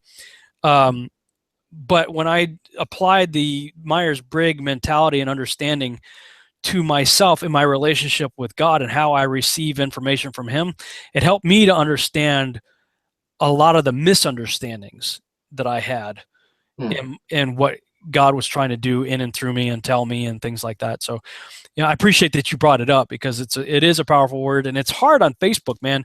You know, it's hard enough because I can't see your expression. I can't look into your eyes. I can't see the intent. All I can see is your words, and I'm guilty as charged. I mean, typically I cap just because I'm trying to emphasize a word. I just want you to pay attention to this word. I'm not mad. I'm not yelling. If I am yelling, I cap and I put exclamation point, and, you know, 4 question marks, like, what the heck, you know? That I try to indicate that I'm really frustrated by, you know, punctuation marks. But a lot of people misinterpret what I'm saying simply because of your use of caps. Yeah, misunderstood. I see that a lot. Yeah. Yeah, it's funny because actually I was talking to Jennifer Youngster, and we were talking, and then all of a sudden I just started praying for you, and I don't know why. And then mid-conversation, and then she's like, Rob Skiba's been on my heart lately. Do you know if he's okay? So wow. I don't know. All I know is you never know what's going on with the person. You never know. You don't know you don't know if their wife just died from cancer, their daughter just got hit by a bus. We don't know. Or if their family's puking or whatever. But even still, God's taken those situations to turn around and ask me, where's my heart at? You know. So yeah. Anyway, that was pretty cool, the whole Joseph thing. Yeah. Yeah. Well, good word, man. It's always good to see you. I'll let you guys know. Yeah, I did know. Hey, I'll talk to you soon, bro. Yes. All right, cool. All right. Okay, blessings, Rob. So we got one question before we get into judges, if you don't mind. Sure. This one, going to put it up. It came on Messenger. It says, hey, I have a question that I'm really hoping we can touch on tonight. This week's and even last week's Torah portion with Joseph. What is the deal with divination? There are verses that forbid divination, yet at the same time, Joseph is being blessed with a gift of divination and using it as part of the divine plan. He practices dream interpretation, prophecy, precognition, and apparently has what could be called a scrying vessel. Yeah, well, a couple of things. First of all, this is all pre-Moses. Okay, so, you know, by the time you get to Moses and the giving of the law, you see God laying out the law. Here's what you can do. Here's what you can't do. You know, now I understand that the law of Yahuwah has always been in place, you know, from the garden forward. and you see people, whether they were taught it or whatever, or just intuitively, I don't know, but I think a very compelling case can be made for going all, Cain and Abel are doing sacrifices. Where did they get the idea of doing a sacrifice and when to do it? How did they know? I believe that the calendar that Yahuwah had laid out for us in detail in print in Leviticus 23 has pretty much always been in existence.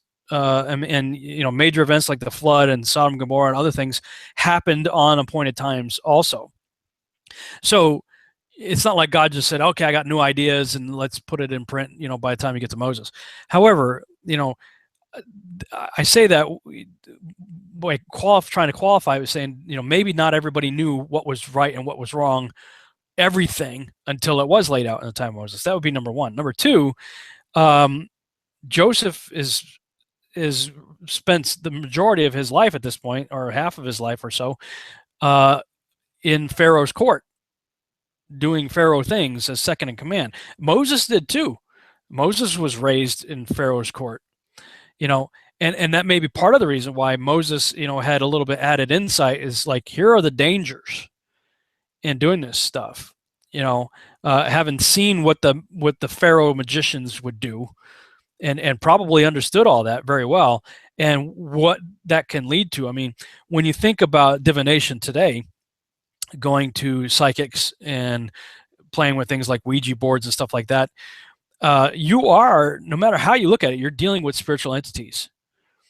And unless you're dealing with the spiritual entity that is Yahuwah, you're dealing with the fallen ones more than likely. And you are opening doorways. And so that's where the danger comes in. Because some would look at what the high priest does with the, what's it, Uman and Thurman and whatever, and the breastplate. It seemed like with these two other stones and everything, it's almost like you put these stones behind the colored breastplate, and it's like, it can appear that it has mystical properties that tell you something, and you look back and you say, well, how is that different than what is forbidden over here? And it just seems to me that there are correct ways of dealing with the spirit realm, and those correct ways deal only with communication with Yahuwah. Everything else, you're supposed to test the spirits to see whether they be of God. If they're not God sanctioned and ordained by Yahuwah to do this only, then you are opening yourself up to spiritual realms that can lead to deception and ultimately death. So, but then on the other side of it, what we consider sometimes to be magic or occult practices may just simply be something that is a law, like this Antikythera Mechanism, or whatever this, if I said it right. If it's just a piece of machinery that helps us to discern the plan that God put in motion for, stuff that, you have astrology, what we call astrology today, which is largely based on the paganized zodiac. That is a counterfeit of this. So if you live your life by the stars based on a pagan understanding of divining the signs, well, then you've gone off and you've gone astray and you've opened yourself up to all kinds of evil stuff. However, if you get educated and understand the gospel of the stars, that the stars do tell a story, that they are there for meaning, for signs, and for seasons, and to help us understand Yahuwah's ways better, but you're doing it under the power of the Holy Spirit, well, that's the proper way of using what some might consider to be divination. What is divination? It's communicating with the divine, So I can appreciate the dangers in looking into stuff like that stuff, because I've been tempted by it myself. There was a season from really 1998 to 2000 where psychics were somehow always in my path. And I just went to the bank to open up a bank account for my business. Some of people have heard this story before. And, right in the middle of trying to open a bank account, the branch manager that I'm working with goes, "You're making me nauseous." And I'm thinking, that's a heck of a thing to say to a guy opening up a business account, And she could tell I was offended by that and realized what she had just said. She goes, no, I'm sorry. I didn't mean it like that. I didn't mean it like that. And she just kind of looked around and she says, what I meant was your aura is so powerful, it's overwhelming me. I don't know what you're doing with this bank account, what you're about to do, but whatever it is, it's huge. And then, you know, so I kind of told her a little bit about what I was doing, and then she, without looking at the computer screen, she's looking at me. The computer screen's off to her side. She starts typing just while she's looking and talking to me. You know, she's talking to me, and she's just not even looking at the screen, just typing like crazy. And then she looks at the screen and she's reading my mail. I mean, she's telling me like basically everything I was doing in the present, had hit on a bunch of things that I had already done in the past, and was prophesying things that was going to happen in the future. And, you know, first of all, that's like way out of my box. I'm going, what is happening here? I was just trying to open up a bank account, you know, but the stuff that she started prophesying was good, successful things that I wanted to have in my life, you know? So it was good bait, you know. But what happened to me in that was I got to the point where I would just go to the bank to deposit a quarter just because I wanted to talk to this person, you know, see if I get another prophetic word, you know. And then all of a sudden, after doing that a little bit, there was a palm reader place down the street from where I lived, and I'd be driving down the street and there was a red light right there. So I'd be at the red light and it was almost like this pull, like I'd look over, and I never did it, but like that parking lot was pulling me, go in there, you know. And because I never did that, you know, all these other things, I mean, the Psychic Network, Dionne Warwick, if you remember that show, Dionne Warwick, the Psychic Network, they called me. I can't see this happening. It was like 1 o'clock in the morning. I get a call from the Psychic Network, and whoever the psychic that was part of that network, you know, found my name. You know, they were really apologetic and for, you know, calling me and all this stuff, but they had received a powerful vision or something in the spirit or whatever, and, you know, felt like they were compelled, like they were going to not sleep or die or something if, you know, if they didn't get the word to me. So they had to get it to me. The Psychic Network called me. I mean, you know, so, and I started finding myself kind of living my life by that and wanting to get my marching orders from that. And finally, I mean, I started to realize what I was being roped into and where it was taking me. And I repented of it. I said, Father, you know, I got to confess, I want everything they're saying, you know, I want that, you know, but I don't want it if it's not of you. And I'm going to stop getting my marching orders from these people. And I want only what you want in my life. And very shortly after that, I ended up filing for bankruptcy, lost everything, and my wife left me, and I ended up in the car, broke, homeless, and divorced. And so you can kind of see why part of me, you know, just snapped, and I hated God at that point. You know, I think in my mind, I was thinking, you know, their prophecies over me is fantastic. It's awesome, but I don't want to hear it from them. I want to hear it from you. You know, I want the same thing they're saying, but I want you to give it to me. And when I didn't get what they were saying from him, and I got the exact polar opposite of it, I felt betrayed, you know, and it sent me down a tailspin. But I would never want to repeat it, but I am forever grateful for that entire season of my life. But all that's, and now I actually see over and abundantly above what was being presented to me back then. And let me just say, at that time, I was working on two major contracts, a $30 million contract with Will Smith and a $70 million contract with Tom Hanks, both of which fell apart. I put Will Smith on hold because Tom was twice the money. And that deal was really a done deal. It wasn't his fault, but the way everything happened, it just fell apart. That's what led to the bankruptcy and then later the divorce and all that stuff. But what I see on the future, on the horizon, if things continue, and even if they don't, I'm fine. I am content.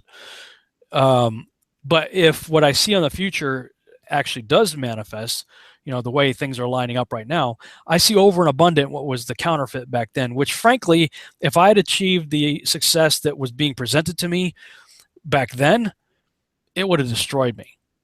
You know, I was not even remotely prepared for that kind of success, mentally, emotionally, spiritually, you know, maturity. No way, you know, all that to say that there's only counterfeit of something that is real. And when you get into the Torah and you see that there is a real, if I can use the word divination, art of communicating with the divine, let's say it that way, there is a legitimate way to do it through the law of God, through the feasts, through the various things, through the high priest and the sacrificial system, and all that, which now we have through the order of Melchizedek. That is the legitimate way of communicating with the divine, the one true God, and receiving instruction in that sense. But then there's the counterfeit. And sometimes, counterfeits, a good counterfeit is almost indistinguishable from the real thing. And people like in the FBI and stuff like that, they don't spend time studying counterfeits. They spend time getting to know everything there is to know about a real $100 bill, so that when the counterfeit comes across their table, they just immediately, well, that's off. There's a little, it's not right. Why? Because they know the real inside and out, forward and backward, upside down. They know it so perfectly that when the counterfeit presents itself, they can identify it. And that's what we need to understand. We need to understand the real deal in Yahuwah's law and how to communicate with him, such that when the counterfeit presents itself, we can say, oh, no. So, how much of the real did Joseph know? It appears he understood a fair amount of it, especially if the story of what he was presenting to Joseph, to Benjamin, is true. This appears to have been a device to help discern the actual meaning in the stars, which apparently must tell something about somebody being betrayed and, being revealed. And, I don't know the story, so I haven't, spent the time to know the real. But apparently Joseph did, and he was testing his brother to do so. Now, when it says that, the cup that he uses to divine, is that scrying? I don't know. I think it's a reasonable assumption, but I also think we are making an assumption. So I don't know. It appears to have been a special vessel. The text does say, that he uses to, discern something. So I don't know what to make of it. Is there a real deal that the counterfeit is based on, or was Joseph just simply fully immersed in the pagan world that he was in, that he had learned some of these arts and was practicing them prior to a written decree from God saying this is not good anymore? I don't know, but it is pre-Moses. Everything in Joseph's story is about the Messiah. He was, created for the Messiah. His purpose was for the Messiah to teach us today. And like Rob's saying, when you follow Torah, you follow the Father's instructions, and he keeps you safe. And he keeps you safe. And once you step outside of that, you open a door. Mm-hmm. Now we can read what he does like and what he doesn't like, and what he doesn't like, and we begin to do those things. Those doors open to a realm that we don't want to be associated with, mm-hmm. And i.e., you went through bankruptcy, i.e., you went through a divorce, because you were going down roads and opening doors where his protection is now off of you, because he just can't have anything to do with that. One of the things that Messiah teaches us as we walk this out with him is that we shut those doors, and we're shutting them. And, on day one, when you accept him as your Messiah, he begins to shut those doors. It's all about protection under his instructions. I say hallelujah to that explanation, Rob. Well said. All right. Thank you. Should we jump into Judges? I think we're picking up in chapter 11 now, right? Yeah. Well, we didn't get to chapter 10, so hopefully you guys read chapter 10. Did we do 10? Well, we had to. Well, if we did them by fives, let me look at. Let me just look at it real quick. I think we did Judges 1 through 5, and then 6 through 10. 6 through 10, and we would be picking up on 11. Yeah, we pick up in 11. Let me just look at this real quick here. Patient misery. Pretty sure we did 10. If I didn't, go ahead and read it on your own. We'll just jump into, because I'm trying to keep it on fives. So we'll do 11, 12, 13, 14. We did do 10. We just missed last week, and that kind of messed me up. So okay. We did get to 10. All right, then we will begin with chapter 11, and here we go. Judges 11. Now Jephthah, the Gileadite, was a mighty warrior, but he was the son of a prostitute. Gilead was the father of Jephthah, and Gilead's wife also bore him sons. And when his wife's sons grew up, they drove Jephthah out and said to him, "You shall not have an inheritance in our father's house, for you are the son of another woman." Then Jephthah fled from his brothers and lived in the land of Tob. And worthless fellows collected around Jephthah and went out with him. After a time, the Ammonites made war against Israel. And when the Ammonites made war against Israel, the elders of Gilead went to bring Jephthah from the land of Tob. And they said to Jephthah, "Come and be our leader, that we may fight against the Ammonites." But Jephthah said to the elders of Gilead, "Did you not hate me and drive me out of my father's house? Why have you come to me now when you are in distress?" And the elders of Gilead said to Jephthah, "That is why we have turned to you now, that you may go with us and fight against the Ammonites, and be our head over all the inhabitants of Gilead." Jephthah said to the elders of Gilead, "If you bring me home again to fight against the Ammonites, and the Lord gives them over to me, I will be your head." And the elders of Gilead said to Jephthah, "The Lord will be witness between us if we do not do as you say." So Jephthah went with the elders of Gilead, and the people made him head and leader over them. And Jephthah spoke all his words before the Lord at Mizpah. Then Jephthah sent messengers to the king of the Ammonites, and said, "What do you have against me, that you have come to me to fight against my land?" And the king of the Ammonites answered the messengers of Jephthah, "Because Israel, on coming up from Egypt, took away my land, from the Arnon to the Jabbok and to the Jordan. Now therefore, restore it peaceably." Jephthah again sent messengers to the king of the Ammonites, and said to him, "Thus says Jephthah, Israel did not take away the land of Moab or the land of the Ammonites. But when they came up from Egypt, Israel went through the wilderness to the Red Sea and came to Kadesh.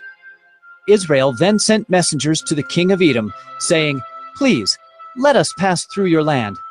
But the king of Edom would not listen. And they sent also to the king of Moab, but he would not consent. So Israel remained at Kadesh. Then they journeyed through the wilderness and went around the land of Edom and the land of Moab, and arrived on the east side of the land of Moab, and camped on the other side of the Arnon. But they did not enter the territory of Moab, for the Arnon was the boundary of Moab. Israel then sent messengers to Sihon, king of the Amorites, king of Heshbon, and Israel said to him, 'Please, let us pass through your land to our country.' But Sihon did not trust Israel to pass through his territory. So Sihon gathered all his people together and encamped at Jahaz, and fought with Israel. And the Lord, the God of Israel, gave Sihon and all his people into the hand of Israel, and they defeated them. So Israel took possession of all the land of the Amorites who inhabited that country. And they took possession of all the territory of the Amorites, from the Arnon to the Jabbok, and from the wilderness to the Jordan. So then the Lord, the God of Israel, dispossessed the Amorites from before his people Israel. And are you to take possession of them? Will you not possess what Chemosh your God gives you to possess? And all that the Lord our God has dispossessed before us, we will possess. Now, are you any better than Balak the son of Zippor, king of Moab? Did he ever contend against Israel, or did he ever go to war with them?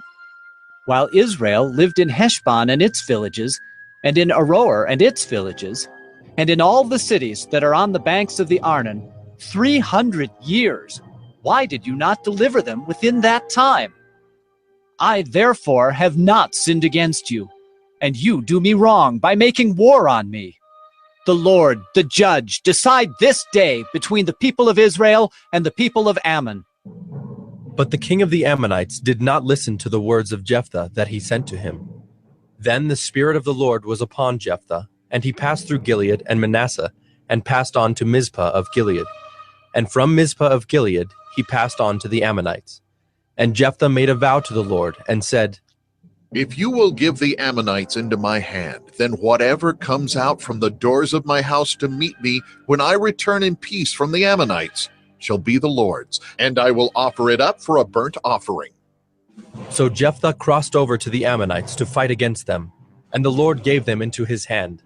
And he struck them from Aroer to the neighborhood of Minnith, 20 cities, and as far as Abel-Keramim, with a great blow. So the Ammonites were subdued before the people of Israel. Then Jephthah came to his home at Mizpah. And behold, his daughter came out to meet him with tambourines and with dances. She was his only child. Besides her, he had neither son nor daughter. And as soon as he saw her, he tore his clothes and said, Alas, my daughter, you have brought me very low, and you have become the cause of great trouble to me. For I have opened my mouth to the Lord, and I cannot take back my vow. And she said to him, My father, you have opened your mouth to the Lord. Do to me according to what has gone out of your mouth, now that the Lord has avenged you on your enemies, on the Ammonites. So she said to her father, Let this thing be done for me. Leave me alone 2 months, that I may go up and down on the mountains and weep for my virginity, I and my companions. So he said, Go. Then he sent her away for 2 months, and she departed, she and her companions, and wept for her virginity on the mountains. And at the end of 2 months, she returned to her father, who did with her according to his vow that he had made. She had never known a man, and it became a custom in Israel that the daughters of Israel went year by year to lament the daughter of Jephthah, the Gileadite, 4 days in the year. Judges 12. The men of Ephraim were called to arms, and they crossed to Zaphon and said to Jephthah, Why did you cross over to fight against the Ammonites and did not call us to go with you? We will burn your house over you with fire. And Jephthah said to them, I and my people had a great dispute with the Ammonites, and when I called you, you did not save me from their hand. And when I saw that you would not save me, I took my life in my hand and crossed over against the Ammonites, and the Lord gave them into my hand. Why then have you come up to me this day to fight against me? Then Jephthah gathered all the men of Gilead and fought with Ephraim. And the men of Gilead struck Ephraim because they said, You are fugitives of Ephraim, you Gileadites, in the midst of Ephraim and Manasseh. And the Gileadites captured the fords of the Jordan against the Ephraimites. And when any of the fugitives of Ephraim said, Let me go over, the men of Gilead said to him, Are you an Ephraimite? When he said, No. They said to him, Then say Shibboleth. And he said, Sibboleth, for he could not pronounce it right. Then they seized him and slaughtered him at the fords of the Jordan. At that time, 42,000 of the Ephraimites fell. Jephthah judged Israel 6 years. Then Jephthah the Gileadite died and was buried in his city in Gilead. After him, Ibzan of Bethlehem judged Israel. He had 30 sons, and 30 daughters he gave in marriage outside his clan, and 30 daughters he brought in from outside for his sons. And he judged Israel 7 years. Then Ibzan died and was buried at Bethlehem. After him, Elon the Zebulunite judged Israel, and he judged Israel 10 years. Then Elon the Zebulunite died and was buried at Ajalon in the land of Zebulun. After him, Abdon the son of Hillel the Pirathonite judged Israel. He had 40 sons and 30 grandsons who rode on 70 donkeys, and he judged Israel 8 years. Then Abdon the son of Hillel the Pirathonite died and was buried at Pirathon in the land of Ephraim, in the hill country of the Amalekites. Judges 13. And the people of Israel again did what was evil in the sight of the Lord. So the Lord gave them into the hand of the Philistines for 40 years. There was a certain man of Zorah, of the tribe of the Danites, whose name was Manoah, and his wife was barren and had no children. And the angel of the Lord appeared to the woman and said to her, Behold, you are barren and have not borne children, but you shall conceive and bear a son. Therefore be careful and drink no wine or strong drink, and eat nothing unclean. For behold, you shall conceive and bear a son. No razor shall come upon his head, for the child shall be a Nazirite to God from the womb, and he shall begin to save Israel from the hand of the Philistines. Then the woman came and told her husband, A man of God came to me, and his appearance was like the appearance of the angel of God, very awesome. I did not ask him where he was from, and he did not tell me his name, but he said to me, Behold, you shall conceive and bear a son.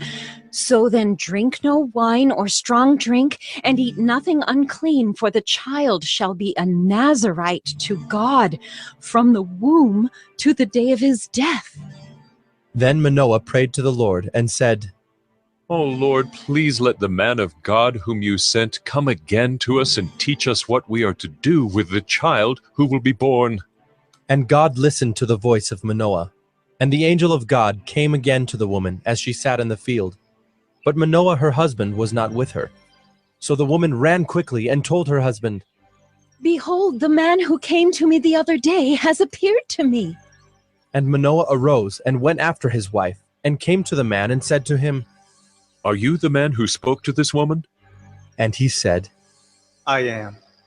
And Manoah said, Now when your words come true, what is to be the child's manner of life, and what is his mission? And the angel of the Lord said to Manoah, Of all that I said to the woman, let her be careful. She may not eat of anything that comes from the vine, neither let her drink wine or strong drink, or eat any unclean thing. All that I commanded her, let her observe. Manoah said to the angel of the Lord, Please, let us detain you and prepare a young goat for you. And the angel of the Lord said to Manoah, If you detain me, I will not eat of your food. But if you prepare a burnt offering, then offer it to the Lord. For Manoah did not know that he was the angel of the Lord. And Manoah said to the angel of the Lord, What is your name, so that when your words come true, we may honor you? And the angel of the Lord said to him, Why do you ask my name, seeing it is wonderful? So Manoah took the young goat with the grain offering, and offered it on the rock to the Lord, to the one who works wonders. And Manoah and his wife were watching. And when the flame went up toward heaven from the altar, the angel of the Lord went up in the flame of the altar. Now Manoah and his wife were watching, and they fell on their faces to the ground. The angel of the Lord appeared no more to Manoah and to his wife. Then Manoah knew that he was the angel of the Lord. And Manoah said to his wife, We shall surely die, for we have seen God. But his wife said to him, If the Lord had meant to kill us, he would not have accepted a burnt offering and a grain offering at our hands, or shown us all these things, or now announced to us such things as these. And the woman bore a son, and called his name Samson. And the young man grew, and the Lord blessed him. And the Spirit of the Lord began to stir him in Mahanadan, between Zorah and Eshtael. Judges 14. Samson went down to Timnah, and at Timnah he saw one of the daughters of the Philistines. Then he came up and told his father and mother, I saw one of the daughters of the Philistines at Timnah. Now get her for me as my wife. But his father and mother said to him, Is there not a woman among the daughters of your relatives, or among all our people? That you must go to take a wife from the uncircumcised Philistines? But Samson said to his father, Get her for me, for she is right in my eyes. His father and mother did not know that it was from the Lord, for he was seeking an opportunity against the Philistines. At that time the Philistines ruled over Israel. Then Samson went down with his father and mother to Timnah, and they came to the vineyards of Timnah. And behold, a young lion came toward him roaring. Then the Spirit of the Lord rushed upon him, and although he had nothing in his hand, he tore the lion in pieces as one tears a young goat. But he did not tell his father or his mother what he had done. Then he went down and talked with the woman, and she was right in Samson's eyes. After some days he returned to take her, and he turned aside to see the carcass of the lion, and behold, there was a swarm of bees in the body of the lion, and honey. He scraped it out into his hands, and went on, eating as he went. And he came to his father and mother, and gave some to them, and they ate. But he did not tell them that he had scraped the honey from the carcass of the lion. His father went down to the woman, and Samson prepared a feast there, for so the young men used to do. As soon as the people saw him, they brought 30 companions to be with him. And Samson said to them, Let me now put a riddle to you. If you can tell me what it is within the 7 days of the feast and find it out, then I will give you 30 linen garments and 30 changes of clothes. But if you cannot tell me what it is, then you shall give me 30 linen garments and 30 changes of clothes. And they said to him, Put your riddle that we may hear it. And he said to them, Out of the eater came something to eat. Out of the strong came something sweet. And in 3 days they could not solve the riddle. On the 4th day they said to Samson's wife, Entice your husband to tell us what the riddle is, lest we burn you and your father's house with fire. Have you invited us here to impoverish us? And Samson's wife wept over him and said, You only hate me. You do not love me. You've put a riddle to my people, and you have not told me what it is. And he said to her, Behold, I have not told my father nor my mother, and shall I tell you? She wept before him the 7 days that their feast lasted. And on the 7th day he told her, because she pressed him hard. Then she told the riddle to her people. And the men of the city said to him on the 7th day, before the sun went down, What is sweeter than honey? What is stronger than a lion? And he said to them, If you had not plowed with my heifer, you would not have found out my riddle. And the Spirit of the Lord rushed upon him, and he went down to Ashkelon, and struck down 30 men of the town, and took their spoil, and gave the garments to those who had told the riddle. In hot anger he went back to his father's house, and Samson's wife was given to his companion, who had been his best man.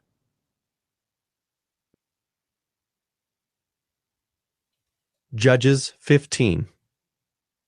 After some days, at the time of wheat harvest, Samson went to visit his wife with a young goat, and he said, I will go into my wife in the chamber. But her father would not allow him to go in. And her father said, I really thought that you utterly hated her, so I gave her to your companion. Is not her younger sister more beautiful than she? Please, take her instead. And Samson said to them, This time I shall be innocent in regard to the Philistines, when I do them harm. So Samson went and caught 300 foxes, and took torches. And he turned them tail to tail, and put a torch between each pair of tails. And when he had set fire to the torches, he let the foxes go into the standing grain of the Philistines, and set fire to the stacked grain and the standing grain, as well as the olive orchards. Then the Philistines said, Who has done this? And they said, Samson, the son-in-law of the Timnite, because he has taken his wife and given her to his companion. And the Philistines came up and burned her and her father with fire. And Samson said to them, If this is what you do, I swear I will be avenged on you. And after that, I will quit. And he struck them hip and thigh with a great blow. And he went down and stayed in the cleft of the rock of Etam. Then the Philistines came up and encamped in Judah and made a raid on Lehi. And the men of Judah said, Why have you come up against us? They said, We have come up to bind Samson, to do to him as he did to us. Then 3,000 men of Judah went down to the cleft of the rock of Etam, and said to Samson, Do you not know that the Philistines are rulers over us?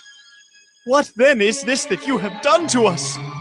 And he said to them, As they did to me, so have I done to them. And they said to him, We have come down to bind you, that we may give you into the hands of the Philistines. And Samson said to them, Swear to me that you will not attack me yourselves.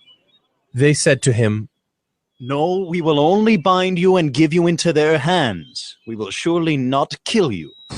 So they bound him with 2 new ropes and brought him up from the rock. When he came to Lehi, the Philistines came shouting to meet him.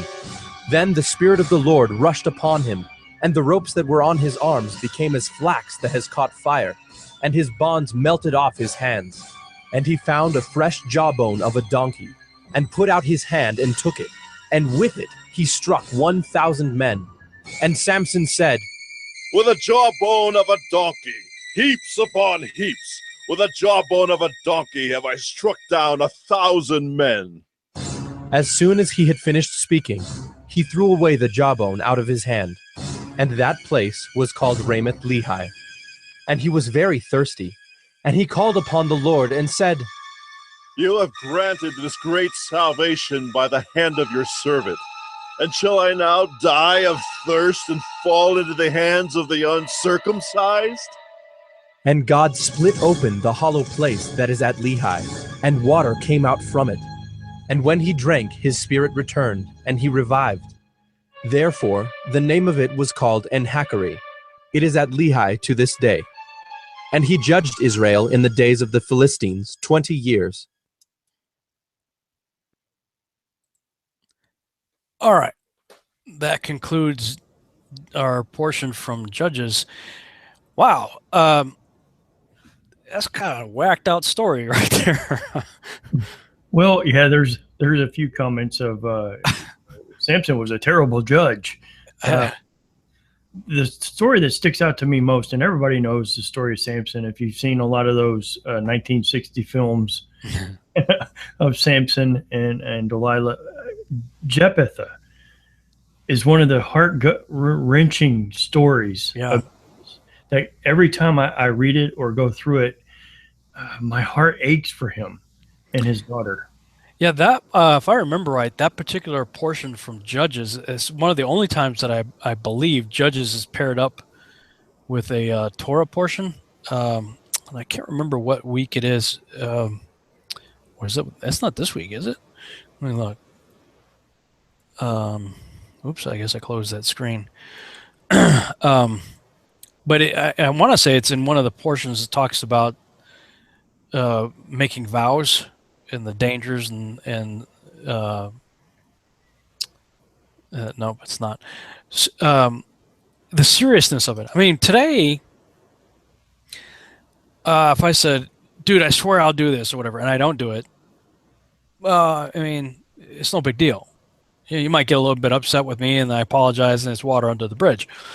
Like today, our words don't really have much weight or value anymore. Back then, I mean, it's like when with the whole deception with Jacob and Esau and their father and all that stuff, and he blesses, Jacob deceives his father, and his father thinks that it's Esau, and he blesses, and then Esau comes in, and he's like, I gave it to Jacob. I mean, we would think, okay, so what's the deal? Oh, my bad, dude, I'm blind, I can't really tell, he deceived me. Scratch that. It's all going to you, bro. No, I mean, it's like your yes is yes, your no is no, and if you make a vow, it's a binding deal that is almost like if you break that vow, the consequences of doing so are pretty severe. I mean, it was a different time, a different understanding back then. I mean, today, like I said, our words today don't really seem to have any weight. It makes me wonder how much we're going to be judged for every quote idle word, that we say. I mean, here's this dude that makes a vow. First thing that comes out to greet me, which is an odd vow to make anyway, unless he's got like a dog that always comes running out to greet him or something. I mean, it's a bizarre thing to say because, I mean, especially if you've got a child that loves you and it's your only child and you've been away for a while, I mean, why wouldn't he even? It's just really bizarre, But it is gut-wrenching because, and even the daughter's like, oh, well, Dad, you said it. Okay. I've never known a man. I've never, I'm not going to get to live life. So can you give me a little time to grieve? Yeah, sure. And then she's like, okay, do unto me what you've vowed. Wow. That's hardcore. I have a daughter of my own, and reconciling that is difficult for me. Every time, I like getting into Samson because it gets me past that story. And you're right, he seemed like a very passionate man, just a spur of the moment kind of a guy. And then he says, the first thing that comes out, and all of a sudden his daughter, I couldn't imagine being put in that position, knowing what he just said, and knowing, okay, this is my daughter, and she's going to have to die. We were discussing this in whatever Torah portion it was that lays out the rules, and it seems like he actually had an out, that there was a way, and I can't remember how the dialogue went, that we had realized it in one of our discussions. Well, maybe it'll come up later, as we continue going through Torah portions. But it seemed like there was an out for him. I don't remember what it was. Well, of course, if you're talking about the Torah portions, the loophole that Yahweh had bringing his bride together was the Messiah. That was the loophole to get around the divorce. No, there was something specifically related to the type of vow, or I'm trying to go through real quick through the. What portion was that in Judges chapter 10? Yes. Okay, so Exodus week 16 has Judges 4 through 5. So there isn't. I thought there was only one portion from Judges, so it must be a different one. I don't know. I want to say it was either Numbers or Leviticus. It is gut-wrenching, though. I mean, wow. And sobering that, hey, our words should have meaning and be binding. Samson, there was something else to do with the eating from the carcass and the bees and the honey. I don't remember what it was now, but Samson's just one of those kind of anomaly characters in Scripture too that I don't really. It's cool to have the Sunday school story, especially he gets his eyes plucked out, and we know the story, he gets bound between the pillars, and it's the Bible Hercules story. Do you see him as Hercules or just a regular guy, just a normal, Well, he appeared to have, obviously supernatural strength that was given to him. I mean, we read some of this stuff, and it's sort of like, these are early Bible, X-Men stories. You know what I mean? Some of this stuff's just kind of wow. I mean, it takes a donkey jawbone and kills 1,000 people or something. Well, I've always thought that Yahweh used the ordinary to do the extraordinary. And, I've seen all the movies with the Hercules-sized dudes playing Samson, huge muscle-bound guys. But I have this image in my head of, a 165-pound guy, 5'11", almost 6 foot, doing all this extra. Hey, you're talking about me, 5'11", 165 pounds. Well, there you go. And Yahweh using him, and he's also an encouragement because he's got so many issues. It's like he uses the imperfect to reveal his outcome. Well, that's the thing I appreciate about the Bible too, is it shows all its warts. Other books will sort of immortalize the characters as like perfect. Whereas the Bible just comes right out and tells you, no, there's a lot of flaws in these guys. And even Paul tells us, I do the things I don't want to do, and I don't do the things I need to do. And even he was all of us are. And Samson's one of those books where I'm just going, man, he used him. You just come out of Japheth and you see what happens to his daughter. I'm going, okay, Israel's falling apart here, right in front of our eyes. Yeah, absolutely. I just found the portion, and I'm wondering if we actually talk. I'd have to go back and actually watch it again. But it was Numbers week 39. So it's Numbers chapter 19 through 22 verse 1. Is the Torah portion that's paired up with Judges 11, 1 through 33, which I believe is just the whole chapter, and Isaiah 66, 1 through 24. That's interesting too. That's paired up, but it's Numbers week 39. Okay. I'm going to go back. So, yeah, I mean, it might be worth looking and seeing if we talked about it, or if maybe Ardell covered it in some of the commentaries. It's also interesting because the Nicolaitan Church is brought up in this context too. Probably an interesting study. There's a couple of questions. This one comes from Jesse Fry. When it says the Spirit of the Lord entered him, curious, are we sure it was the Holy Spirit? Well, in the way that it's written, I don't see how you could say it any other way. Okay, Allison asked... I do find it interesting, the whole story about how the angel of the Lord, which I believe is a pre-incarnate Yeshua, showed up and, went up in the flame and, all that kind of stuff that's a whole interesting dialogue too, the way it all came down right there. I'm always intrigued by the passages where the angel of the Lord shows up. I am as well. Allison asked, dead lion with honey, isn't that a picture of Christ? Yeshua died for us and we get the honey, the word. Oh, well, I mean, that's an interesting correlation, how it plays out in the story. I'm not really sure what the significance or the meaning of that would be. And the fact, okay, the narrative tells us the story, and so we have the insight into the riddle. But what's the point of the riddle? I mean, it's just, the whole story is just, there's something I know that we are just totally missing. Right. Let's see here. It's also interesting. I think I talked about this in last week's portion, how the Bible is his story, history.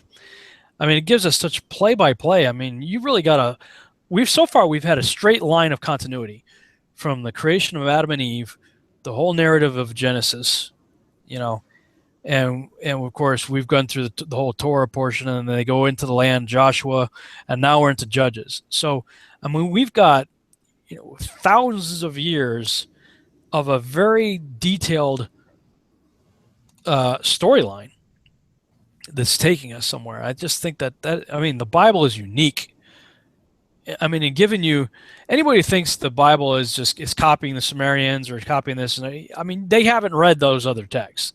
They certainly haven't read those other texts and compared them with the Bible, because the similarities, while there are a few, okay, yeah, the Sumerians talked about a flood. Oh, okay, great.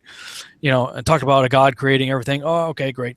That's about where the similarities end, because when you get down to the detailed descriptions of stuff, the Bible is way above these other narratives.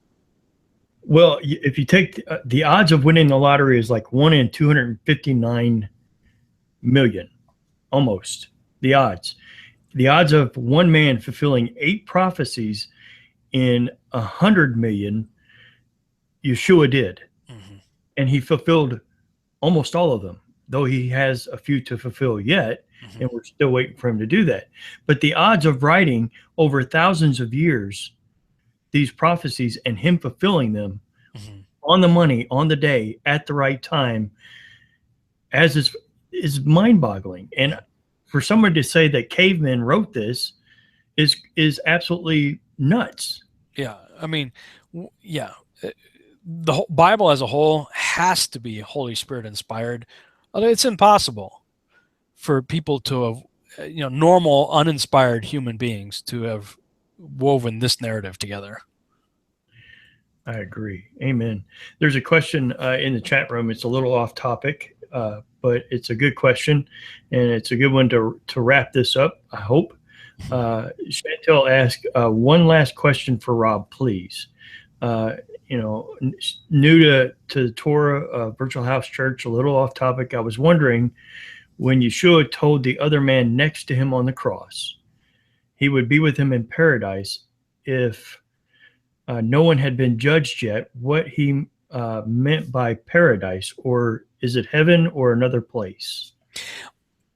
Lex Meyer may disagree with this, but my sort of traditional understanding of it was that Abraham's bosom was a place within the compartment of Hades.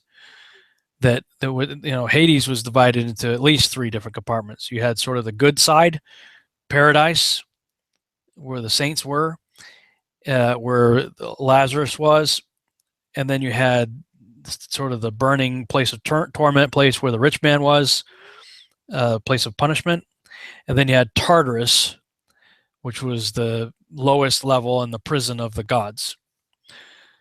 My understanding is that Yeshua went down first before he went up, and Peter, I think it was, talks about that. So I believe that's where he went, and some who believe the same way would suggest that when Yeshua let captivity captive, and he went down first, that he liberated Abraham's bosom.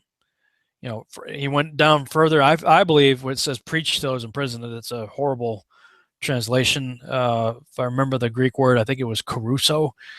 I believe the word means heralded in victory. When we hear the word preached, we think of some dudes setting up a podium, a pulpit or whatever, and preaches a message, preach to those in prison. Okay, really? He went down there and set up a podium? No, I mean, the word caruso is went and heralded in victory. So that's a whole other meaning when you look at the text. So I believe that, if he went through the 3 compartments of Hades and went down there and preached a victory message, or just heralded a victory call in Tartarus, and grabbed the keys to death, hell, and the grave on this way up, he liberated Abraham's bosom, which the thief may have spent a short period of time there. That's my current understanding. Again, subject to change. Like I said, I think Lex might have a disagreement on that, and you'd have to talk to him about that. Is that because Yeshua says, there's no one that's come from heaven except for himself? Well, yeah, there's that, and in that sort of traditional understanding, that when you died, you went to Sheol, you went to the underworld, and then presumably, if my understanding is correct, then Abraham's bosom was liberated. So there's one of 3, at least 3, empty compartments. Some say there's 7 compartments, 7 gates anyway. That particular one, if my understanding is correct, would be empty. Everything else would still be occupied. It's something to take to the scriptures and pray about and research, guys. Any final thoughts? Any other rabbit holes you want to go down? No, I think we certainly covered enough. Sorry, I got a lot long-winded there in the first hour or so. But I'll tell you, I'm enjoying going through and following in the sequence that we've been following in chronological order here, going through Judges, and it's going to be fun going through Ruth and the other books. So, I like this format. I hope everybody else is enjoying it too. Again, if you're tuning in for the Torah portion, we've already done all that. So please go through the archive pages and watch the videos and look at the commentary. I mean, you could go as deep as you want to go, but we provided a lot of information for you to go pretty deep. You've done a few shows on most of the Torah portions, and they're very accessible. If you can let people know where to find those, there's, I don't know how many pages. You got the Ephraim Awakening page. Babylon Rising. You've got the Virtual House Church Facebook page. There's a lot of content out there. There is so much, and it's for free. Yeah. It's unreal. It's for free, and it's for you to research and to study out for yourself and to see if these things be true. And I certainly appreciate it because it helps our family in our studies. Yeah, awesome. Well, for people who are just tuning in and don't know what we're talking about, you can go to robschannel.com. I've tried to make that sort of the hub to help you get to a lot of the other stuff. So there are links to other websites there that have a lot of content on it. And also I've got new content that's on there in blog format and things like that. So robschannel.com. Well, this is, you said when you came on, you had something on your mind. This is Rob Skiba's Virtual House Church. And And that's what this is. It's a discussion. It's an open discussion where people can be safe to talk about things that normally you can't talk about in the church, in a brick and mortar, where you got a guy. It's just, you get to discuss things. Next week, we'll be going over Judges, and Rob will be back, and we'll have more to talk about. Yep. So thank you guys for joining us. Thank you for spending, it was a long show, 2.5 hours or so, but thank you guys so much for joining us, and we'll see you back next week on the Virtual House Church. Shabbat Shalom, everyone.